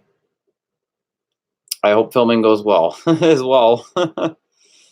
um, yeah, my last movie was very challenging, the filming process, and I just hope I don't go through that again. I hope I don't ever go through that again with any movie I ever make. Um, and I think that's also like a big reason why I'm mainly starring in my next two films because of how much I don't want to put up with actors' schedules and how reliable or unreliable they are. It's it's like okay, well, I'd rather play this character or that character rather than try to get an actor that they would be required to be there on set every day and would have to do this and do that, and it's like too much. And I want to be able to push the envelope further and further with my films, and I can't necessarily be able to do that with people I've never worked with before or never even acted. So it's like, oh well, I guess I'll have to play this character, but as long as it makes it a good movie, because every single movie that I make, I always try to surpass the last movie, because the worst thing is like for the film to be not as good as the previous movie I made. You want each movie to be better and better. You know, um, I feel like you have to have that mindset. You know, um, I can never be like, oh, I made this one movie. I'll never make a film better than this. So I won't even try with any other movies I make after. Like I could never think that way. Like I'm always like, I gotta make this movie better than the other one. Even despite how much people might like this movie or that movie, like, I gotta make this better. So that's why I take it very seriously with sequels. Because these these two movies I'm making right now are sequels, and uh, when I'm making a sequel, I have to make sure that it's better than the first movie, that it's more superior. Everything is better than the first film, because it would just suck to make a sequel that um, uh, it would suck to make a sequel that wouldn't surpass the first movie, and because it would suck to make such a great movie and then make a sequel where people say, it was all right, it was okay, you know, gunning for the best actor Oscar nomination. No, no, I'm not trying to. Well, I hope to be on the level of like the kind of best actor, kind of acting, where it's that good of acting, you know, um, where people believe my character and everything that's going on, and that it doesn't feel fake, and people watch it and they're like, wow, yeah, you know, because acting really helps a movie, you know. I've paid attention to that. That seems to be like the most important part of your film is how good your actors are, how believable they are, how likable they are, all those things. That is so important. And of course, the dialogue that they say is always it's like great dialogue and great acting. It seems to be the most important part of a movie. As long as you have great actors and great writing, great writers, uh, it's like anything else is possible kind of thing. Uh, but no, I wouldn't get nominated for these movies. These are horror, not well. One of them is a slasher sequel, and then the other is like a psychological terror thriller film. Um, there's definitely dramatic elements, but they're not dramas. So I wouldn't even get, I would never even get an Oscar nomination, even if I tried. But yeah, it's not really what I'm trying to go for. Um, I just want good acting in my films, plain and simple. I just don't want bad acting, and it's much easier to go back and do reshoots if one of your scenes wasn't that good and you were in the scene. If I'm not happy with a scene that I filmed later on and I want to go back and reshoot it, I have to rely on myself, not somebody else. So I kind of have a lot of time, to be able to reshoot a certain thing and not have to worry about an actor being there or this and that. So there's that with making films with the budget I have. I don't film movies with 1 million to 10 million to whatever 50 million budgets. These movies are made very cheap, and a lot of it's on luck. And you know, uh, you know, it's a miracle when they're made, because it always felt like an impossibility. Like there's no way this movie could have been made. And so I'm always wondering exactly when is there going to be that point or that moment where I won't be able to make these movies anymore, or they'll be more difficult to make. But movies are always difficult to make, always challenging. Gather so many people and to yeah to for so many people to agree to do the movie and to stick to it and to be there on set the day that they need to be and stuff. Yeah, like yeah, it can get very challenging. So I just hope I don't run into that too much with these next two films. Too stressed as well for it. um, so hopefully, me playing the main character for both of those movies will make it a little easier. Now, of course, there's other main characters in these next two films. I'm not the only main character, but in terms of like the one who has the most dialogue or screen time, kind of thing. Um, yeah.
Oh, sorry. Oh. Which film are you looking forward to working on the most? Well, it's kind of a tie between and Insane Cage of Madness and The Devil Servants, but I probably would say Devil Servants. I'm most excited. Um, I think because it's a sequel to one of my original ideas of a movie that recently came out. Um, since The Devil Servant came out in October 2018, the sequel's only going to come out 3 years after that movie came out. Kind of like how Halloween 2 was, for the original Halloween. Um, and It's really exciting to see where the story is going to go because at the end of the first movie, everyone died in the first one. So where do you go after that? Um, so that's such an exciting element of this new story that I've come up with, and all these new characters, and it ties all in with the first one. It connects with the first movie. Um, I'm not gonna give much away, you know, but I can say that the bully that's in the first movie does have a twin brother, um, and I'm playing his twin brother um, in The Devil Servants. So be the first time where I'm playing a twin of someone. So this could be very fascinating. Uh, but it's written well. Everything's explained well. You know, because anytime you introduce a family kind of storyline, you have to go into backstory. And so everyone knows what's going on. Uh, and It's really cool. You guys, I think you guys will like where the movie goes. Um, I'm excited to work on Insane Cage of Madness, but of course, sadly, because one of the original actors from the first one passed away a couple years ago, they won't be there on set working on the movie. They won't be there working on the film, and I can't uh, 100% do what I'd want to do with the sequel and with the characters and the way the sequences or are done in the scenes. Um, so the second film will be um, the Devil Servants will be much more, not much more, but a little more fun than Insane because I won't be as limited. Um, Interesting. That will be cool to see. All right. Thank you. Interesting. Interesting. That will be cool to see. It's good to know you guys are excited, you know, for my next projects. And yes, Zach, I have thought about branching into other genres. Have you seen uh, Confession, a Twilight fan short? That is a fantasy um, movie. It's about vampires. It's not a slasher film. It's not a horror movie. Um, so that was the first time I ever made a movie that I did outside of horror movies, and I'm very proud of myself to have worked on a movie that was outside of the horror genre and do something like it. And a lot of people did like it, so it shows that I can make a movie outside of the horror genre. Um, it's just all a matter on if I'm motivated to tell a story that's outside of a slasher flick or a psychological thriller or anything like that. But I've always had plans to do dramas. So I have plans to write and direct dramas in the future because I love drama um, a lot. Uh, it's just great to see people get all intense in a scene and shouting and intensity and all that stuff. It's just it puts you at the edge of your seat, and you just feel so much when you watch the actors, just like shout at each other and everything. When they're in their characters. You know, uh, with horror movies, it's these past 10 years, it's definitely been the same thing a lot. You know, oh, this character gets killed, and oh, we got to do this death scene. We got to put fake blood on you, and you got to put this blood capsule in your mouth and spit out this fake blood, let it dissolve. Then we have to do this little stunt where you fall in water, or you have to fall down, or this or that, and then you have to run this way. You got to come over here. We got to move the camera and film it right here. Get this little technical part, but we have to do this reverse shot. Make it look like you're stabbing the person, but you're not. So we like so much goes into it. Um, so I have definitely have considered uh, making other movies outside of the horror genre, but I've already tried it with Twilight. I liked it, um, but for right now, I'm happy with what I'm doing. But in the future, yes, I do have plans to make films that are outside of horror.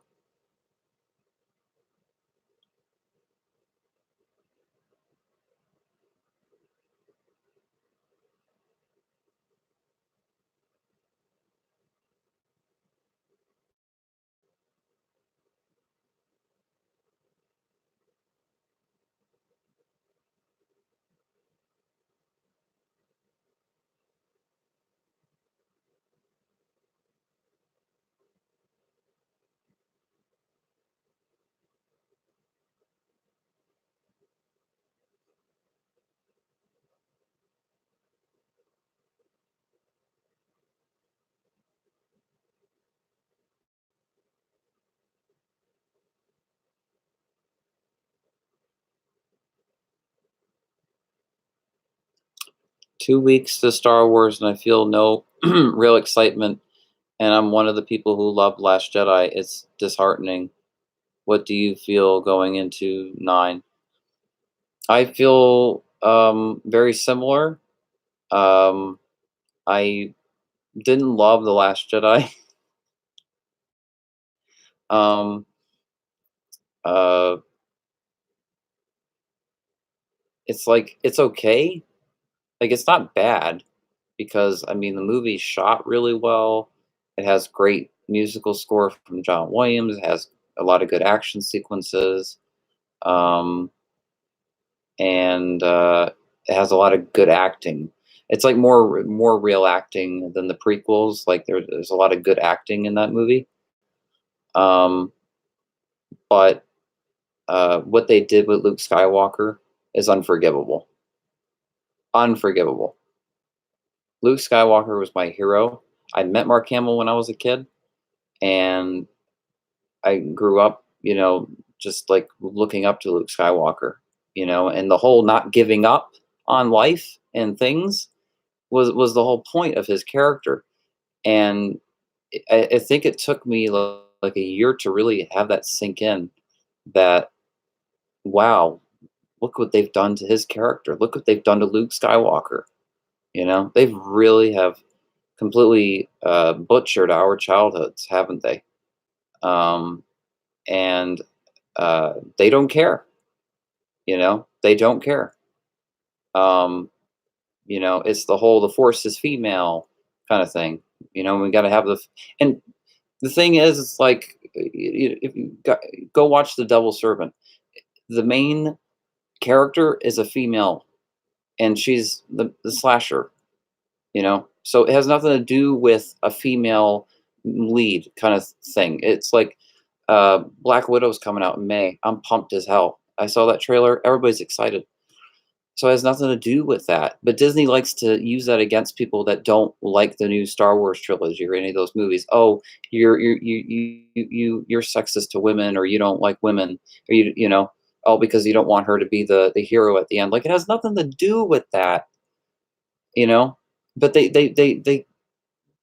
turn it into that, and they start all this, they try to make us look like bad people all because we don't like what they're doing. It's horrible. You can thank George and JJ for that. Yeah, you can. You can thank George Lucas for selling Star Wars to the worst studio to take over it, and then and then you got JJ, that doesn't know how to write a single line of dialogue.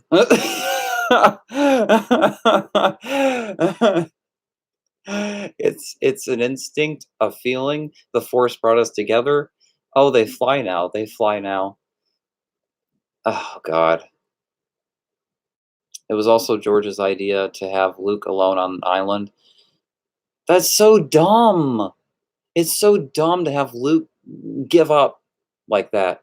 That's so dumb. That's so out of his character. It would make more sense if Han Solo gave up, because he was a smuggler back in the day, and I'm done with everything, and goodbye, y'all, and I'm just gonna go on this island and just enjoy myself.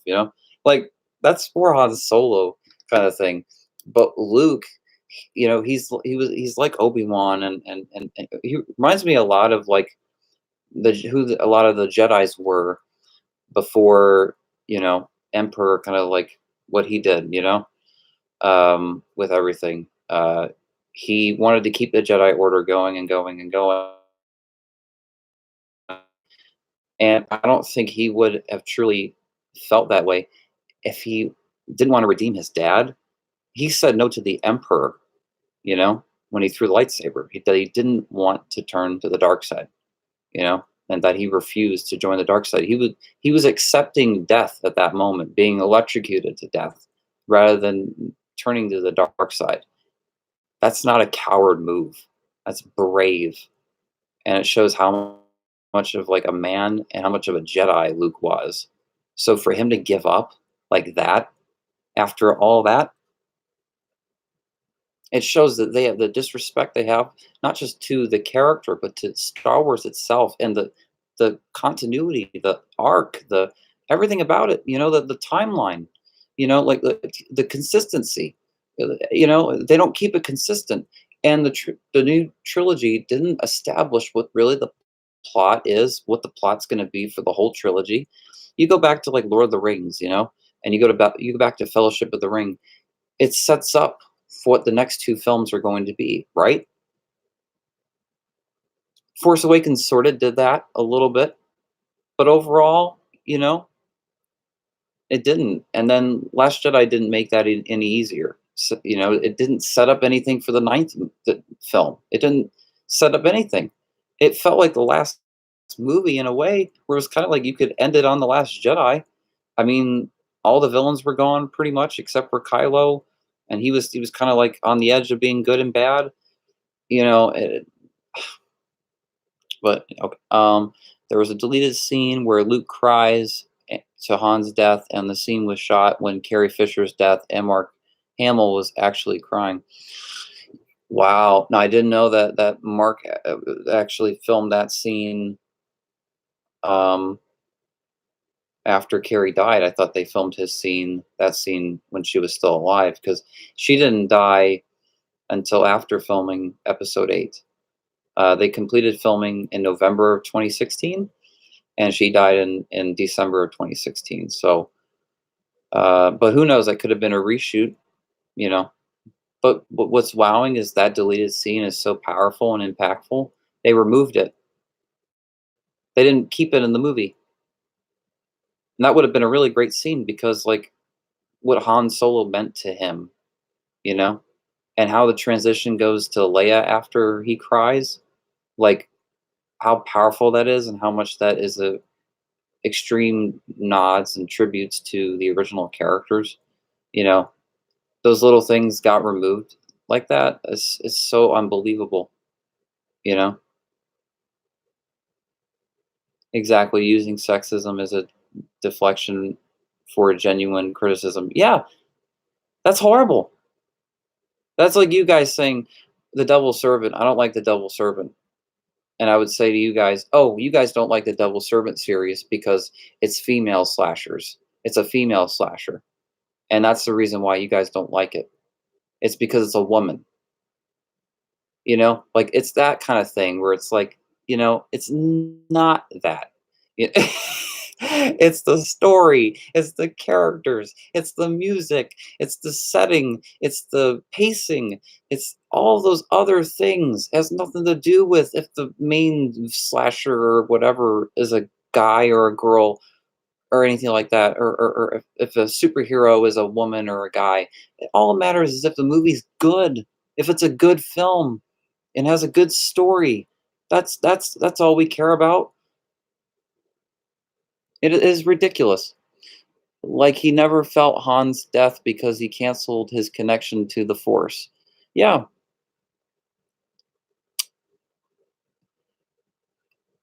it's true. Yeah, yeah, because he did cut himself from the Force, so he would not have known that Han died. That was a powerful moment when he said, "Where's Han?" And, "Oh, we're just gonna transition into Kylo and Snoke," and Kylo happened to remove his mask and, destroy it for some reason because the writer doesn't like the mask, even though we all love that mask. But Mark Hamill is mad they removed it. I'm mad they removed it. We all should be mad they removed it. Um, I like how Leia used the Force, but it was used wrong. Yeah, I don't mind that Leia can use the Force, and in fact, she did use the Force in The Empire Strikes Back, and she read where Luke was. Remember? It was cool when Leia used the Force like that. When she would use it, um, to know where someone was or something like that. Like that was cool. You know. It's all in the way it's written and the way it's done, you know? And also, even if like let's say the rebel base was being destroyed and she like grabbed some blaster and started shooting maybe like what four stormtroopers, and maybe she did use the force. Maybe like stormtrooper got her in the arm again, right? And she uses the force on her other hand because, there's no one there else to protect her. So she just gives it her all and she does like a cool force push, you know? And they all like just go flying back, and you see her do something cool like that, but it's like in a forest and she's using the force and it's like on the ground on land, and it's portrayed in that way, um not her exploding floating into space and her going back to the spaceship. Ooh. In the theater, I was embarrassed. I was embarrassed for fans, I was embarrassed for me, I was embarrassed for Disney, that moment, and I was embarrassed for Carrie, her legacy that she left behind. How disrespectful that is. They should have cut that scene out if people were laughing in screenings of it, just of the fact of her passing.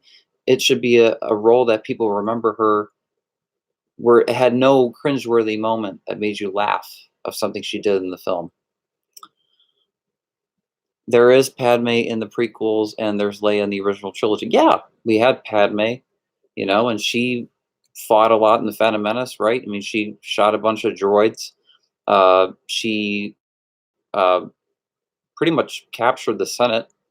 The Separatists. Not yeah, yeah, the Separatists. She took them all into custody, and then Attack of the Clones. She shot some stormtroopers, I guess, and she unchained herself and tried to unchain Anakin. So I guess she did a little bit, but at least her backstory made sense, and we know where she comes from. And like Padme was never her backstory was never confusing. We know where her backstory, where she came from, and everything. So, you know, and then Leia just kicked ass. For movies like, 1977, 1980, 1983, for a character like Leia, for that time, how cool. And also, her character was never this like, oh, I'm a woman, and you have to like me because I'm a woman, kind of like attitude. She just was herself. She was Leia, and that's why we liked her, because she wasn't looking for attention. She wasn't looking to be liked. She was just herself, and she didn't. And that's what made her so badass. And also, she was Carrie. Carrie Fisher was awesome. You know, excuse me.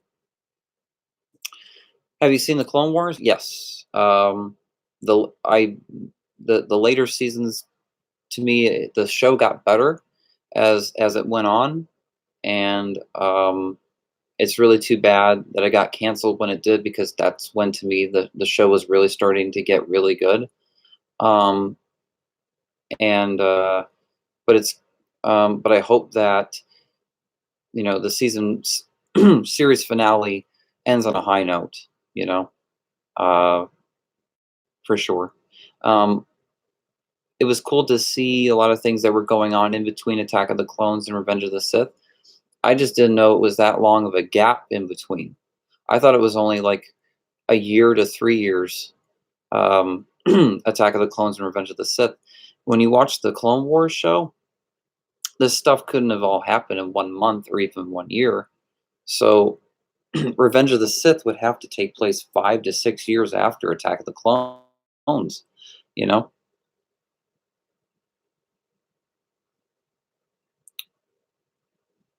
the Finn, Rose, and Poe parts were the worst parts in the movie.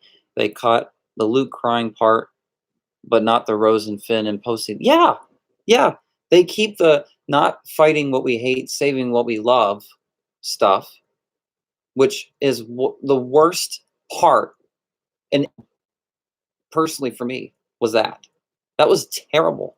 Like, Finn's just about to sacrifice himself, and it's all intense with the music and dramatic, and it turns into this parody where she hits her ship into his, and then it goes flying and flipping around and all this, and then he goes to Rose, and he's like, Rose, why'd you do that? Like, why'd you stop me? And it wasn't like a dramatic moment where like Rose died or something, like she took her life for him or something. Maybe it would have had an impact to the story somewhat. She just is like, oh yeah, we crashed. This is how we're gonna win.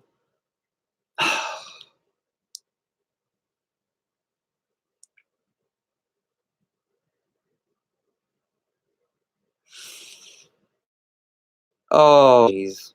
So yeah, that stuff was pretty horrible. And then the stuff with Poe and Admiral Emmer, uh, whatever her name is, uh, purple hair, character, uh, completely dogged that film down. And it was like her dialogue was so weird with Poe, because she's talking to him and she's like, I've known trigger happy men like you. You're impulsive, dangerous. That's the least things we need right now. So stick to my post and follow my orders. And like, who are you? Like what? What kind of dialogue is that? Like, huh? Like, he doesn't even. He's like, I just want to know what's going on. He's got that sassy Poe attitude, or whatever. But the fact that that's what she says, out of all the things that she could say, horrible. And the worst part about it is that Admiral Akbar shouldn't have been killed off in the very beginning. He should have been the one to take Leia's place in that act of the film, and he should have been the one to sacrifice himself when all the ships blew up. He should have been the character to have done that, not whoever she was. That was like she wasn't even likable. They didn't even try to make her a likable character. They didn't even try to make her like us. They didn't try to make the audience like her and for us to root for her. Like when she died and everything in the movie, I was like, okay, whatever. That's that. you know, on to Leia, something better in the storyline. you know, like terrible. Okay, so all I know is that from what I've read, JJ's 9 is better than the little story details I saw from Colin's ideas. Okay, well, thing is Abrams is a better writer than Colin Trevorrow. Colin Trevorrow wrote Dawn of Justice and wrote Justice League. That says that says it all. And I know he wrote Argo. Big whoop, you know. It would be cool if Leia jumped instead of Holdo. They had a whole year after she died before the film came out. Yeah, they could have done something digitally and changed something. They could have came up with anything, And Disney has all the CGI crew in the world. They got ILM. They can do anything they want in the world, right? In the behind the scenes documentaries of the prequels, George is like, everything, all this technology, I can do anything I want, and I can create any characters and environments and do whatever, you know? And Disney acts like they can't.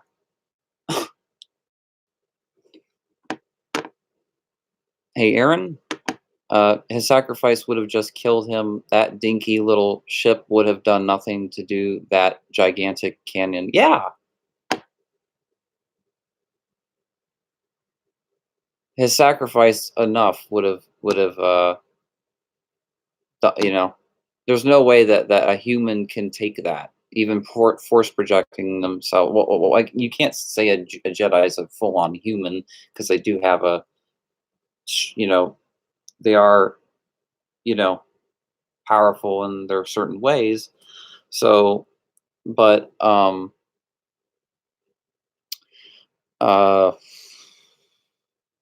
yeah, I never really liked that part. I want every gun to fire on that man kind of moment. Kyle should have said, he's like, let me deal with it. I got this. This is my uncle or something like that, right? Something, and they use. It's so funny that they don't just have like this gigantic little door that just opens and he like walks down it. They literally he goes into his ship and like they whatever, but he should have confronted Luke himself and told the First Order to like, not do anything. And then imagine if Luke redeemed Kylo in that scene, and like the First Order killed Luke, you know, in that moment and like Kylo has been redeemed and like everything's screwed, you know? I mean, any of those things that they could have like come up with would have been better than just, oh, Luke just gives up. I would have rather have Luke, died in battle, like in some like warish kind of like, because it's called Star Wars, you know. Um, I would have rather Luke have died in battle than him just like, oh, I'm just gonna die looking at these two binary sunsets, and I'm just going to fade away, you know. And that's that, enjoying the Force Ghost world. It's like the dumbest thing ever. Finn should have sacrificed himself because he was a stormtrooper, and there are war movies with the enemy branching off into the good guys, and then they sacrifice themselves against the enemy. Yeah, that would have been good. Um, thank you, Aaron. At least cause from resistance is in the Last Jedi. You're thinking of Chris Terrio, who is co-writing with Colin Trevorrow, who wrote Jurassic World 1 and 2. Yeah, if you're talking about Chris Terrio, then we're talking. Yeah, that's different. Chris Terrio probably would have done a decent job. He sounded extremely enthusiastic about it, and I think the only reason why he didn't do it was because of Kathleen Kennedy. I think his film would have actually been pretty good, and I think he had a lot in store for Star Wars, and it's really sad. Yeah, who I'm talking about is Colin Trevorrow. I was talking about who wrote Dawn of Justice and Justice League, not not Chris Terrio. What I was referencing how Finn sacrificing himself is like Mad Max Fury Road. Yeah, yeah. Um, am I gonna do more reactions? Depends on how this whole YouTube copyright thing goes. You know, if reaction videos are no longer, you can't do them. You know, like that's a copyright issue. I have many on my channel. You know, if that becomes a problem, um, then no, I'm not gonna continue doing reaction videos. But um, if things tone down a bit and people don't run into account problems and stuff, then yeah, I'll consider doing reaction videos again. Yeah, I heard YouTube's doing something. Me too. What's going on with YouTube? That's what this whole live stream was about. You could read my live stream if you want. Pretty much that's what the whole conversation was. Yeah, I got copyrighted for playing a lightsaber sound a month ago. What? See, that's kind of stuff that really irritates me. You know, like where else are you gonna find a good lightsaber sound effect? Nowhere. You know what I mean? That's like only, there's only like only so many specific Star Wars sound effects you can use, and then for those to get audio swapped or copyrighted or whatever, what do you do? You know? I'm sorry to hear that though, man. I'm really sorry to hear that you got copyrighted for playing a lightsaber sound. Whoa. Um, No Misunderstood. Chris Terrio is the co-writer of Rise of Skywalker with J.J. Abrams. Chris wrote Argo, Batman v Superman, and Justice League. Colin was the original director for 9, and his ideas were bad. Oh, wow. So, no, you misunderstood. Chris Terrio is the co-writer of The Rise of Skywalker with J.J. Abrams. Chris wrote Argo, BVS, and Justice League. Colin was the original director for 9, and his ideas were bad. Okay. Thank you for uh, reiterating, Zach.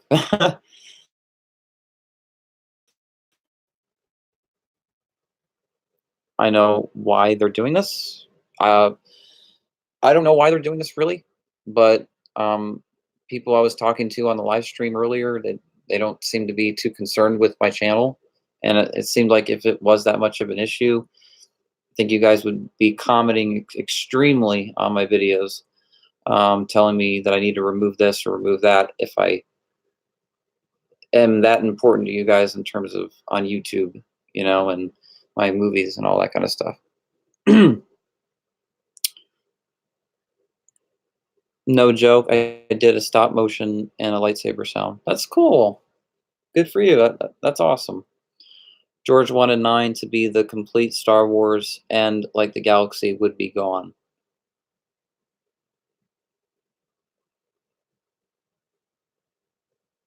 I wouldn't. I don't know. I don't. It's if Star Wars 9 was intended to be the last movie, the last installment. There was no continuation after that. You know,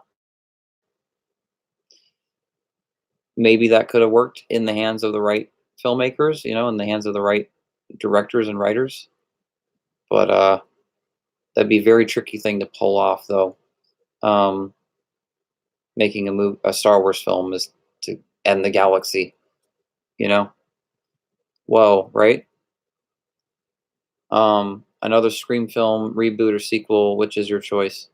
Another season of Scream of the show is what I'd like to see. I'd like to see a season 4. I don't want to see. I mean, a Scream 5. If you're asking over a reboot or a sequel. A reboot would be so stupid. Why? Because here's the thing: the original Scream still holds up. That's one. Two, Scream 4 was all about making fun of the whole reboot thing. And 4 was pretty much like a reboot of Scream at the time. So for them to reboot it, what would they do? What there'd be new rules established in today's time? It wouldn't even be as thrilling also, because if they rebooted it, it wouldn't take place in the 90s, and it wouldn't have like that old phones and like that old suspense. Now we have all this social media and all this stuff today, and it's like so uninteresting. But if you make a Scream 5 and you bring back Sydney and Dewey and Gale and you focus on them, characters that were from the 90s, um, they could probably potentially make a really good Scream sequel. But the Scream show worked so well because it was something outside the movies. And if you're going to have a Scream story take place in modern time, that it's like either do a sequel with that original cast or do the show.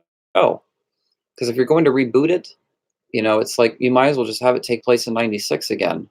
Because I don't want to see a Scream movie. I mean, I don't want to see a Scream reboot movie take place today. It just wouldn't be interesting. um, do you like Rebels? Yeah. I did like season 2 of Star Wars Rebels.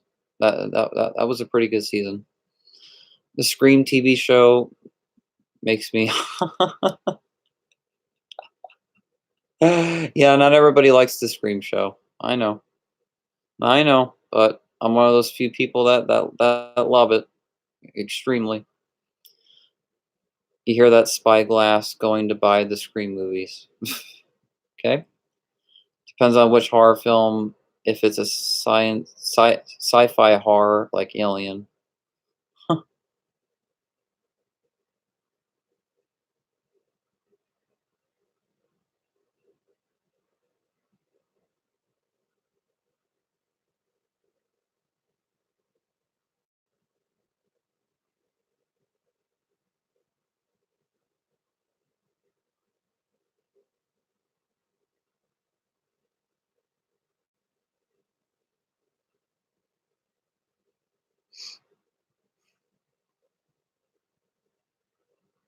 My favorite Star Wars film, well, automatically would be The Empire Strikes Back. I know Revenge of the Sith has grown on people as time has gone on, which I mean, it is pretty wowing how many people do say Revenge of the Sith is their favorite. But Empire, I would say, because of how much the Return of the Jedi has been changed with the special editions. If we're talking about the unaltered rare cut of Return of the Jedi, that would be my favorite Star Wars film. Other than that, The Empire Strikes Back. Yes. Yes, I like Rogue One. I liked it. That Vader scene, that's like my favorite Star Wars scene of the series is when Vader's going to town on the rebels and he's doing this with the lightsaber and he's cutting the rebel in half and doing that with the force and he's using the force to get all their blasters out of their hands and he just cuts all of them off, cuts their heads off. He force chokes the dude, throws him, cuts the guy through the door. Like it's such an iconic scene. It's almost too great of a scene to say that Disney actually, you know, Disney Lucasfilm made that, you know. Um, I heard Ken Williamson is involved with the new movie. Then that's a really good sign if Kevin Williamson is back in it because we no longer have Wes Craven involved with Scream, sadly, because he passed away a few years ago. He passed away, and if you're not going to have Wes Craven, you definitely need Kevin Williamson. You need one or the other or both. So it's great. I hope Kevin Williamson just writes a script, uh, his own script for Scream 5. Revamps the series, gets it back to where it used to be, and he just goes back to that classic line of dialogue that used to be, you know, from the first two films. Because that's you can it's still there. That Kevin Williamson could cook something up like the first two movies again if he really wanted to, but they'd have to pay him a lot. But the thing is like pay him, pay Kevin Williamson more than anybody on that movie because it's worth it. He's the writer. He's the dude that came up with this stuff. Like he will give you the greatest movie script, you know? And you need that. Did you like Solo? Yes, I did like Solo. I did like it. I have the unedited version on DVD, not Blu-ray. It's the 2004 DVD release, and it's widescreen. Same. I have the same one. Same one. It's the laser disc of the original Return of the Jedi, and George Lucas put it on the DVD on that on rare DVD. But watching that is still better than watching the new Return of the Jedi. Because at least I don't have to hear Vader's "No" and like that weird dance sequence in the beginning of the movie, you know? All the stuff that was added in the movie that wasn't I even remember getting mad as a kid at the special editions. I remember not liking the special editions as a kid. So if a kid doesn't like the special editions, you're doing something pretty wrong. Um, yeah, and everything I have is everything I have is all digital. Cool. Okay. My Star Wars ranking from best to worst is Empire, Last Jedi, Revenge of the Sith, Force Awakens, Solo, Return of the Jedi, and New Hope are are interchangeable. Phantom Menace, Attack of the Clones, Rogue One. Okay, so Empire Strikes Back is your favorite. Then it would be Last Jedi, then Revenge of the Sith, then Force Awakens. So your least favorite is Rogue One. Wow. Now that's interesting. That's interesting because I could never imagine putting Rogue One at the lowest. Um, Attack of the Clones, though, is at my lowest, though. That's my least favorite out of all of them, is Attack of the Clones. Attack of the Clones is hard, but you know what? Just imagine walking out of the Rise of Skywalker, you know, and you like it makes you want to watch Attack of the Clones. Imagine that we're like, instead of, oh, I feel like watching the original or something like that because Rise of Skywalker was so great. Imagine it being so bad, you have to watch another bad Star Wars film to remind yourself how bad that was and how not bad. Not- like I can see so many people rewatching their least favorite Star Wars films after Rise of Skywalker if it's that bad. Um, just to remind them, how not as bad those movies are compared to Rise of Skywalker. If Rise of Skywalker turns out to be that bad, hopefully it turns out to be great and we all love it, but doesn't look like it's heading that way. Can you believe next month is 20? I know I can't believe next month is 2020 either. I'm so yeah, I'm still speechless about that. George Lucas says Empire Strikes Back is his least favorite because he claims he didn't do too much. That's so. Of course, he would say something like that too. Of course, he would have the nerve to say something like that about Empire Strikes Back. I have seen the holiday special. It's awful. Only the Vader scenes are good. Yeah, holiday special was never good. It will never be good. um, like the Boba Fett like little animated thing that it had was kind of cool because we got to see Boba Fett do more in that special than we did in the actual trilogy. So it's almost like watching something bad for Disney Star Wars, and you see Captain Phasma do something really cool in the animated, and say, "Oh yeah, that was the coolest part because Captain Phasma actually did something for once." You know,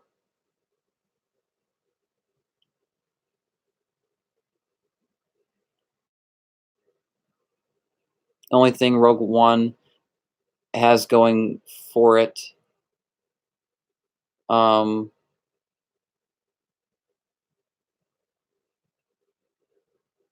is going for it for me is the visual effects. They look so great. I remember walking out of the theater thinking, well, that was a waste. That was a waste. Haven't seen it since. Wow, wow. See, like we all have like our own opinions about movies. You know, it's pretty surprising. Um, but I can understand why certain people wouldn't like Rogue One, certain Star Wars fans, because it is a a much more um, war gritty like kind of movie rather than nostalgic and fun like a lot of the other Star Wars films. But what I did like about Rogue One was that it was different, but it was still Star Wars. So it was familiar, but it was different at the same time.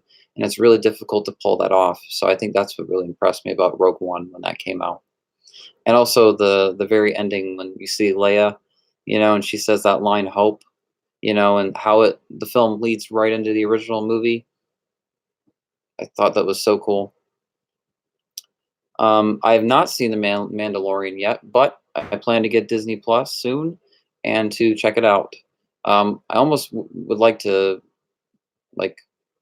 I wish all the episodes were like all there. Like instead of waiting a week or 2 weeks or whatever people have to wait for the next episode of Mandalorian. Like it'd be cool if all the episodes came out at once, and you could just watch the next episode, next episode, next episode. So it's like the longer I wait to get Disney Plus and watch The Mandalorian, the more episodes will be on there, and the less I'll have to wait to see the next part of the storyline.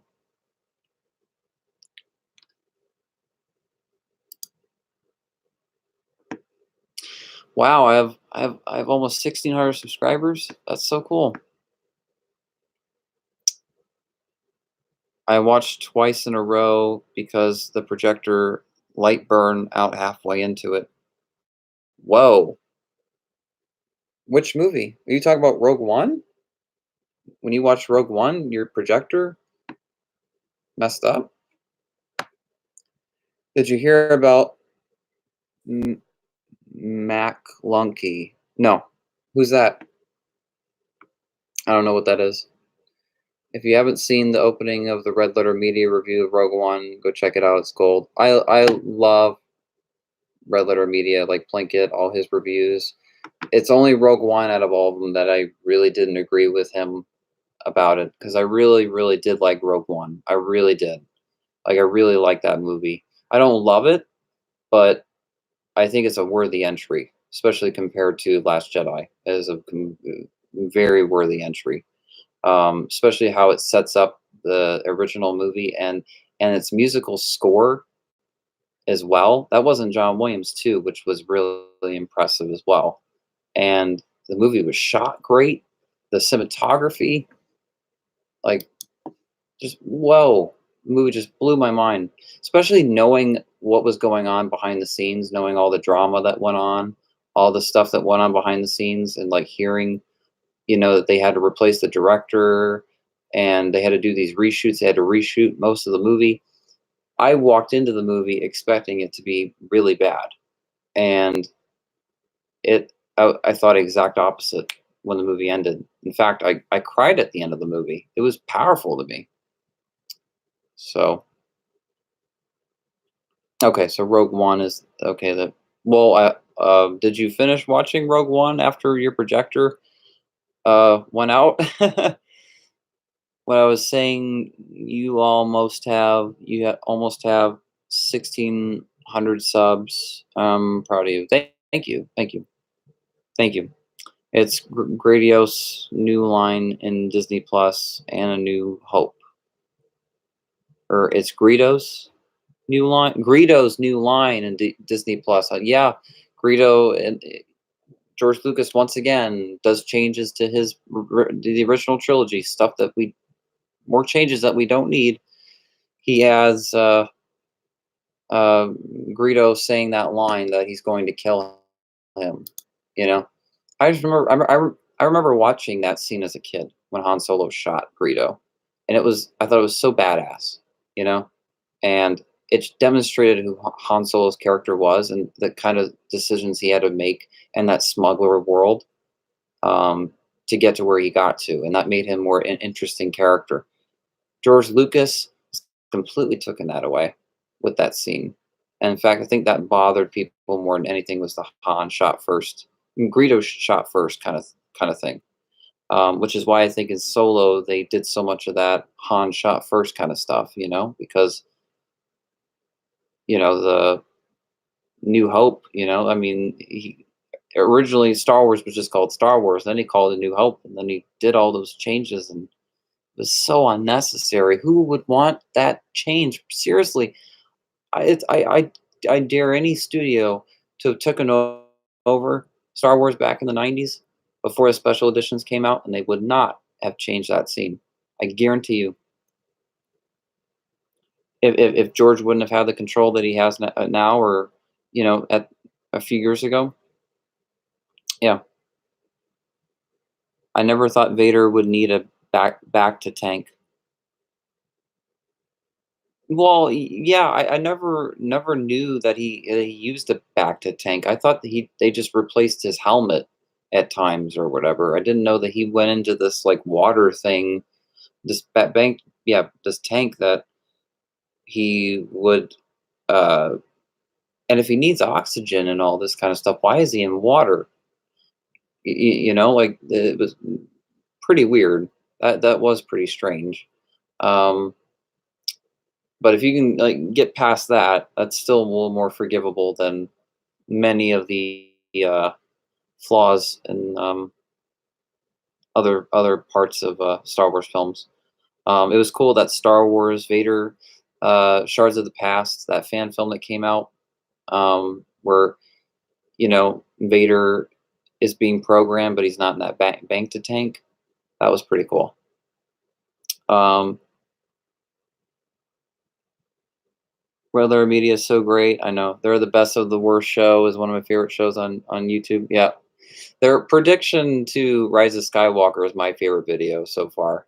Yeah, despite the Phantom Menace Attack of the Clones reviews, which are my favorite, after those would be my prediction. My favorite would be the prediction videos that they did of Rise of Skywalker. That was hilarious. That he came up with the horrible time travel story scenario.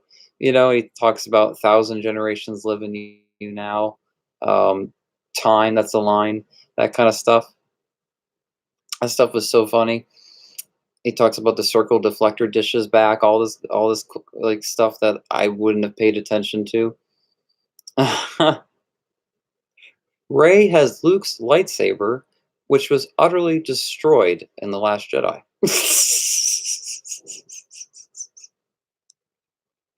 And he quoted from Disney's perspective. That's why we have Mandalorian and Obi-Wan Kenobi series coming out and stuff. Storylines that took place before this new trilogy, right?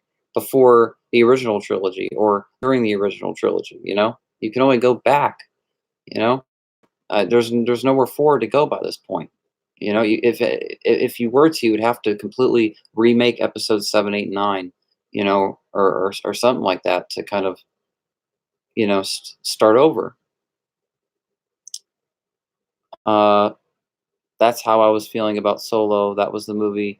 It was going to be terrible after Last Jedi, and I was blown away by Ron Howard. Yeah, Ron Howard actually made a really good Star Wars film. Solo was pretty decent. I've watched it, as time's gone on, and it's always a good movie. I love that Darth Maul scene. His cameo is like everything to that film. You know, Darth Maul has never been given that amount of line of dialogue, and he was only in that movie for 1 minute. He had more line of dialogue in that film than he had in the Phantom Menace.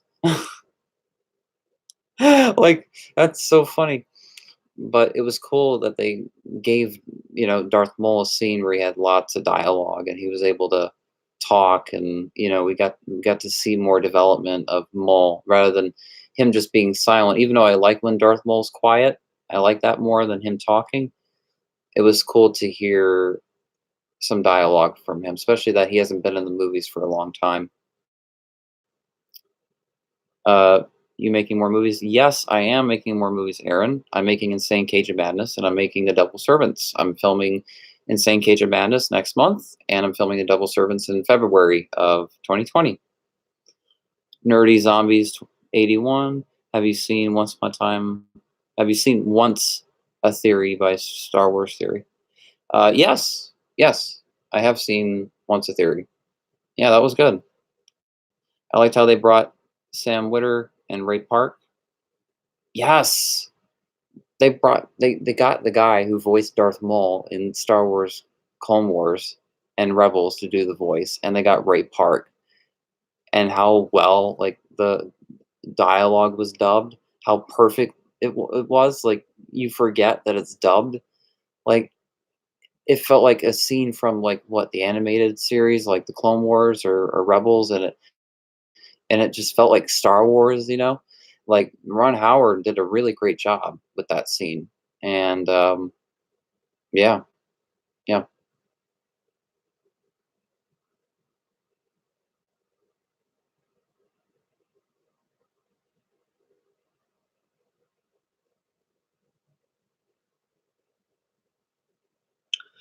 They make a new Scream movie, I hope they bring back the original cast. I hope they bring back Kevin Williamson, to write the script, and I hope that they just continue Scream 4's arc.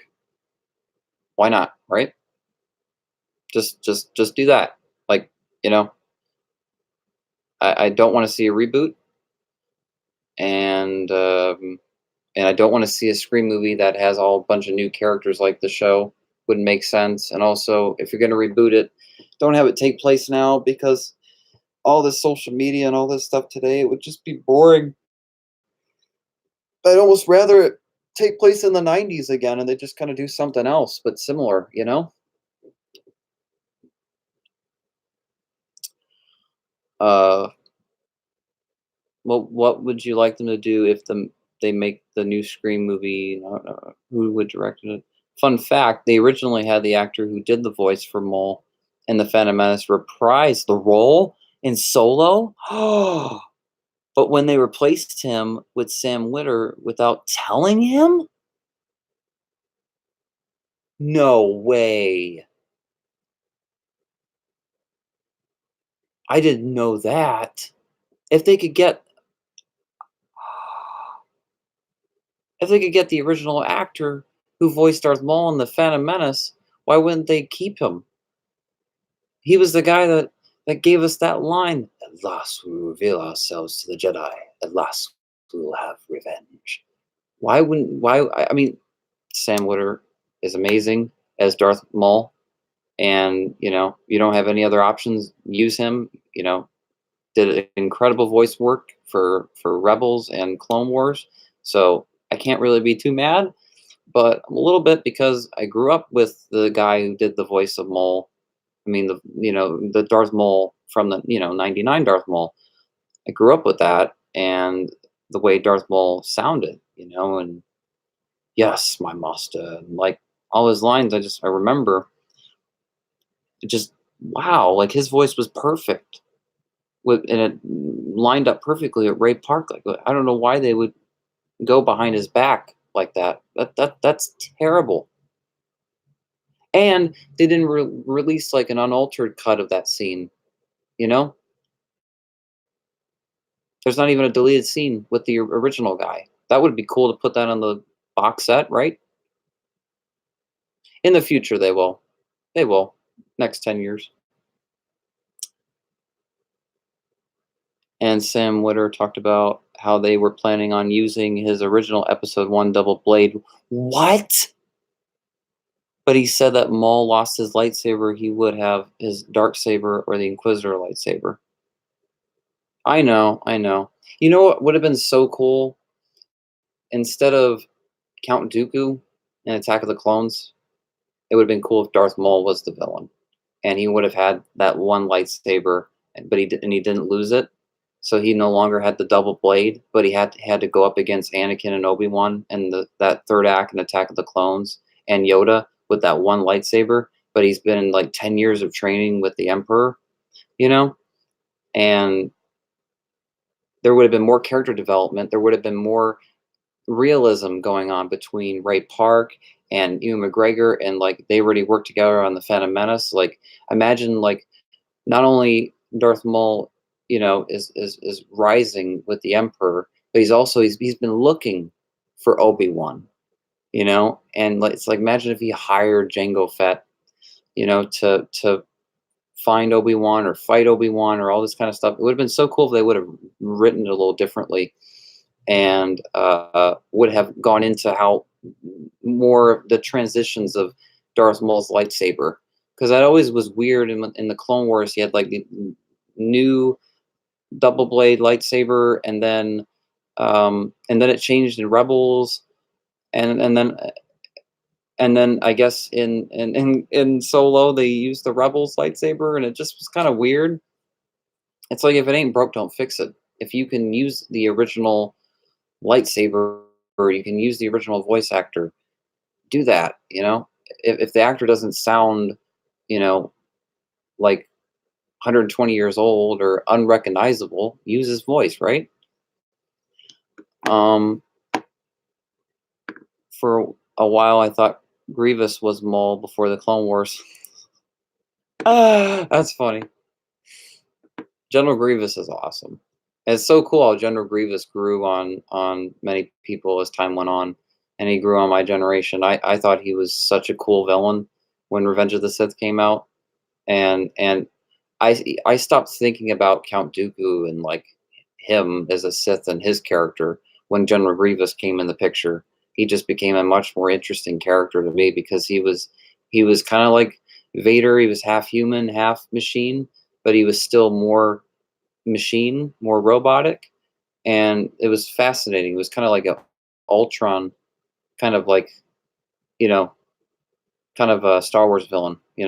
He's the Ultron to Star Wars. You know, um, just like Ultron in Avengers, he'd be the General Grievous to Avengers. Um, I watched the. I like to see Darth Maul versus Darth Vader. Yeah, that would be cool to watch. That would be a cool fan film. And never say never to them doing a fan film. Um, unless YouTube makes this very difficult for us fans. I watched the 2003 Clone Wars films. The 2003 Clone Wars films were awesome. Now that 2008 Clone Wars movie, wasn't the biggest fan of that. I was very disappointed when I saw that in the theater. I didn't like it. Uh, in fact, I was one of the only few people in the theater when I saw that, and I was 12. I just was like walked out like it was so disappointing.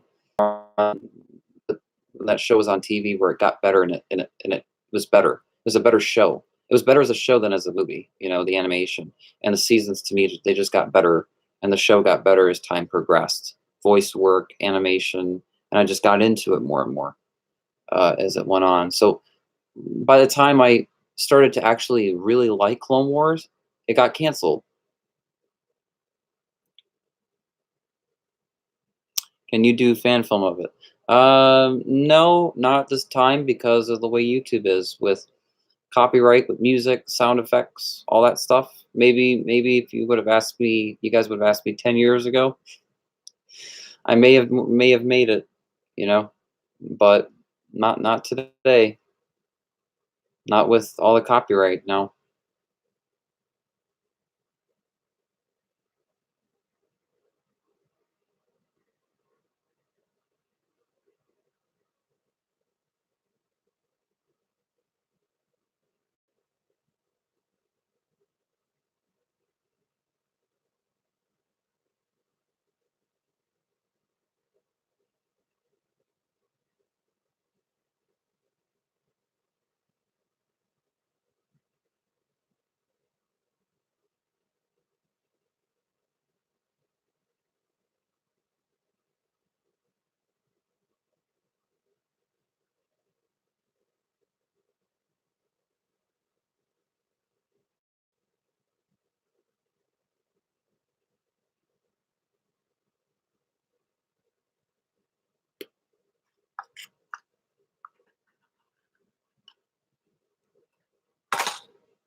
Maul versus Vader and Inquisitors, and he kills some Inquisitors, and that's how he gets his Inquisitor lightsaber, or even he kills the Inquisitor with the dark saber, and that's how they refer to him as the Shadow.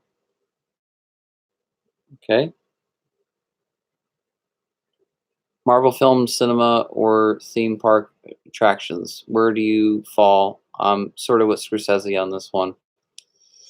Yeah, I'm very much a lot on Scorsese's side about movies, you know, and a lot of people being against what he's saying, or like sending him, photos on Twitter or whatever of like them watching or tweet of them watching The Irishman on their iPhone. It just shows the disrespect people have to cinema and original cinema and what movies really are.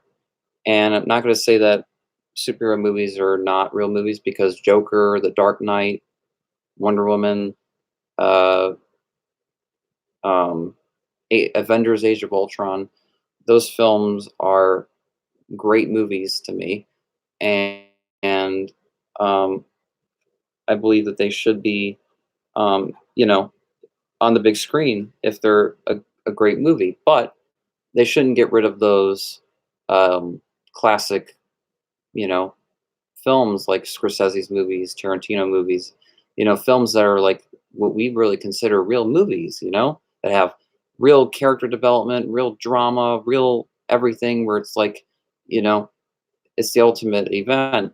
To take those movies away, you know, it's not gonna teach this generation really well what movies are. They're gonna be taught a different way of how movies are made, and it's not how movies really are.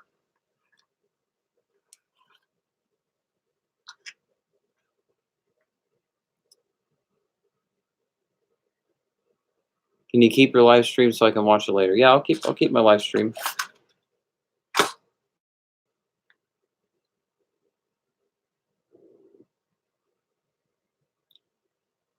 Have you seen Avatar: The Last Airbender at all? Yeah, I'm not the biggest fan of that movie. I hate that movie. I hate Avatar: The Last Airbender.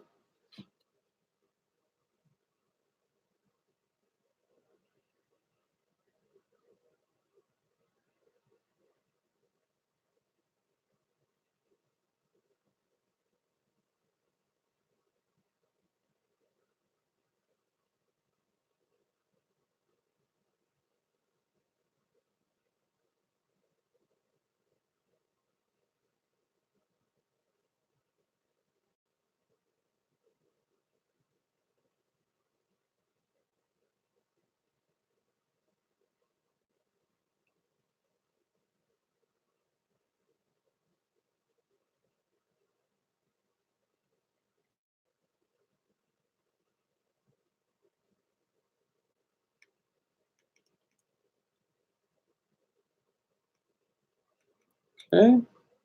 Sorry about that. Uh, you know, there going to be a Black Widow movie. Your thoughts? Yeah, yeah. I saw the trailer yesterday. It dropped yesterday. It looks great. Black Widow movie looks amazing. I cannot wait. It comes out in May.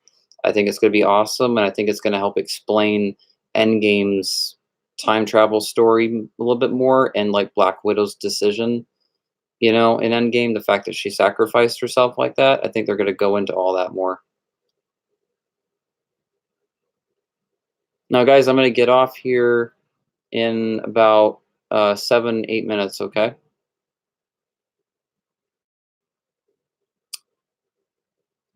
Um, Innocuous questions. Sorry, I do not know how to pronounce that.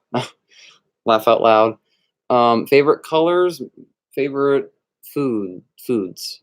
My favorite colors would be burnt. Great questions, by the way. Um, would be burnt orange. A lot of like different kinds of orange colors depending on the orange. Which I never really liked orange when I was really little. Ever. It was actually a color I despised. But I liked it. Um, the older I got, depending on the color orange, and then blue. Um, I love blue. So depending on the kind of blue and depending on the kind of orange, those are my favorite colors. And then favorite foods would be like macaroni and cheese, crab legs. Um, yeah, yeah, macaroni and cheese would probably be number one. Have you seen Stranger Things? Yeah. Who hasn't seen Stranger Things? It's like anybody who hasn't seen it, are you living under a rock? I binge watched all season 3 when that came out on 4th of July. It couldn't take me a whole day to watch it. It was long. So it took me, I think, at least 2 to 3 days to watch it. Um, and I bawled my eyes out when you get to that last episode. I won't spoil anything to anyone who hasn't seen it, which I'm surprised anyone on here has not seen Stranger Things season 3. But I almost want to say it's the best season so far out of all of them. It was put me at the edge of my seat. It was emotional. It was heart pounding. Uh, had great acting and editing and all that stuff, and it had a really good ending to the season as well. But definitely set up another season. You definitely can tell that the story is reaching its final act, and the Duffer Brothers, is that how you pronounce their names? They really did a great job at setting up the fourth season that we're all extremely nervous and excited for, because this is it, you know. Um,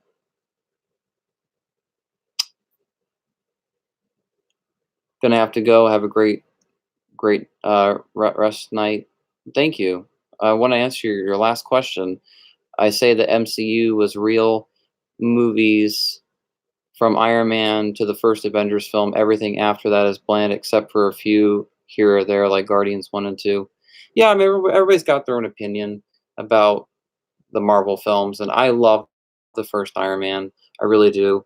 Um, and The first Avengers film is good as well, but I really enjoyed Age of Ultron, and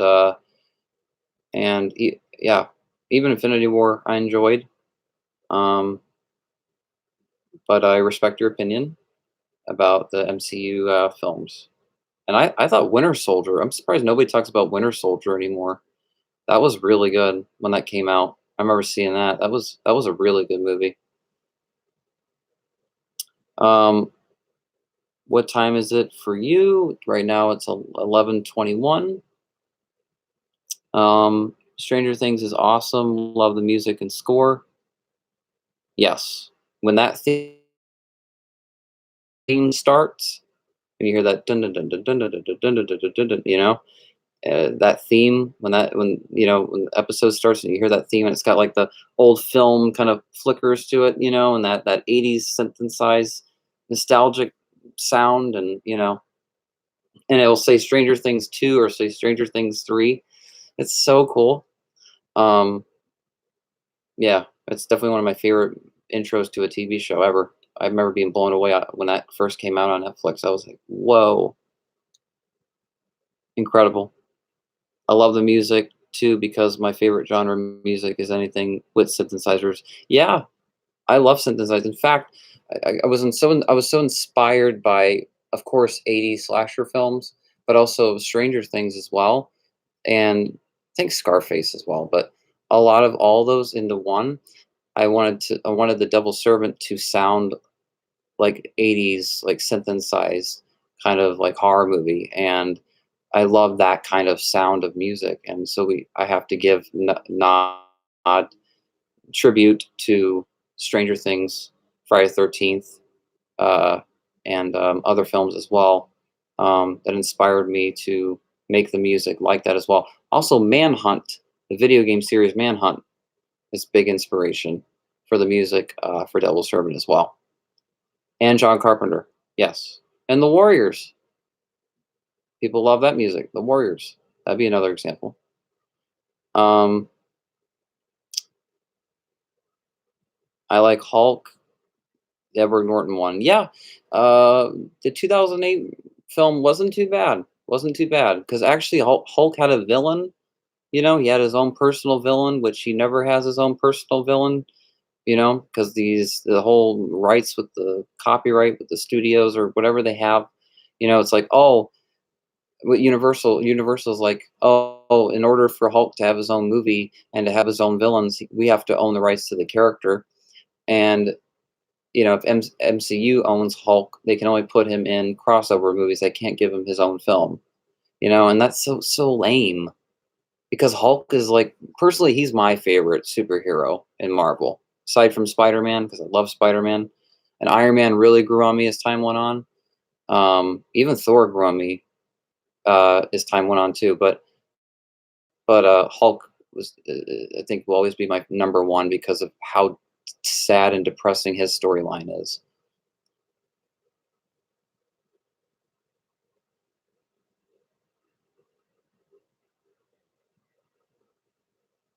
Thank you, Aaron. Like being kind like that, but I don't ask for donations from people, but thank you.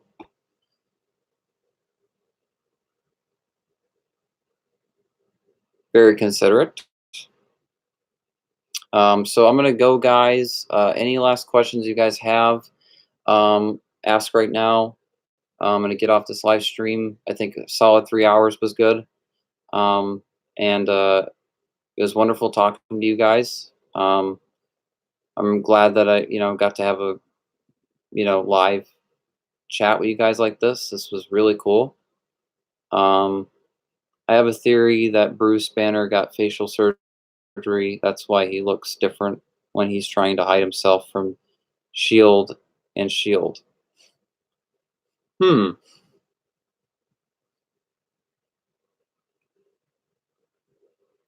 Okay.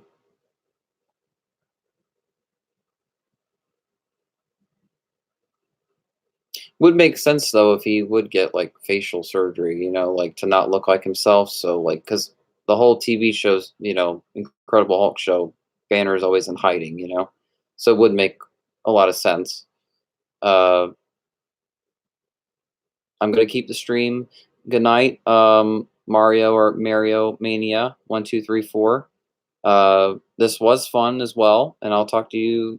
I'll talk to you later as well. Hopefully, nothing happens to my YouTube channel, so I can have a live stream with you guys and let you guys know I am not deleting my YouTube channel.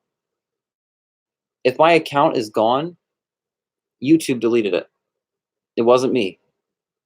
All right, because in a million years, I would never delete my YouTube channel. So it would be them. It would not be me. You guys, what you guys mean to me, what this channel means to me, and when I put my films on my YouTube channel, my videos, I couldn't just delete my channel like that unless I went like bonkers, like nuts, like really bad. Um, no, I'll never forget any of you guys. I'll never forget any of you guys. If anything happens, I'll always remember these memories and appreciate them and remember them. Because not everybody gets to have this experience. Where they get to make movies, put them on YouTube, get comments, get subscribers, and have live streams where people talk to them. It's a big deal. Not everybody gets that opportunity, so I am grateful. So that's my video, guys. I mean, that's not my video, my live stream video, guys. I was thought for a second, like I was making just like another regular video, like when I always say at the end of my videos, that's my video, guys. That's my live stream, guys. And this was awesome. Great chat. And thank you guys for your questions. Thank you guys for talking. You guys have any advice about this whole new YouTube act and all this kind of stuff? Feel free to comment on my videos or send me a message to my Facebook page, my RBR Shrimps 13 Facebook. It's in my about info information. I think it's you go to my main page. I have a Facebook and I have a Twitter uh, and a Tumblr. And I have Instagram, but I don't really use Instagram much, and I don't use Tumblr anymore. And then Twitter, yeah, I barely use Tumblr. And then Twitter, if you message, best way to get a hold of me is to message me on Twitter or to message me on Facebook. It's the best way to send me a message. And if you guys want to give any advice about my films, future of my channel, videos I should keep, remove, anything like that, feel free to. That'd be extremely helpful. This was a great live stream, guys. And you all have a great night. Have a great Thursday night. And I will try to do a live stream soon. All right. Talk to y'all later. Peace.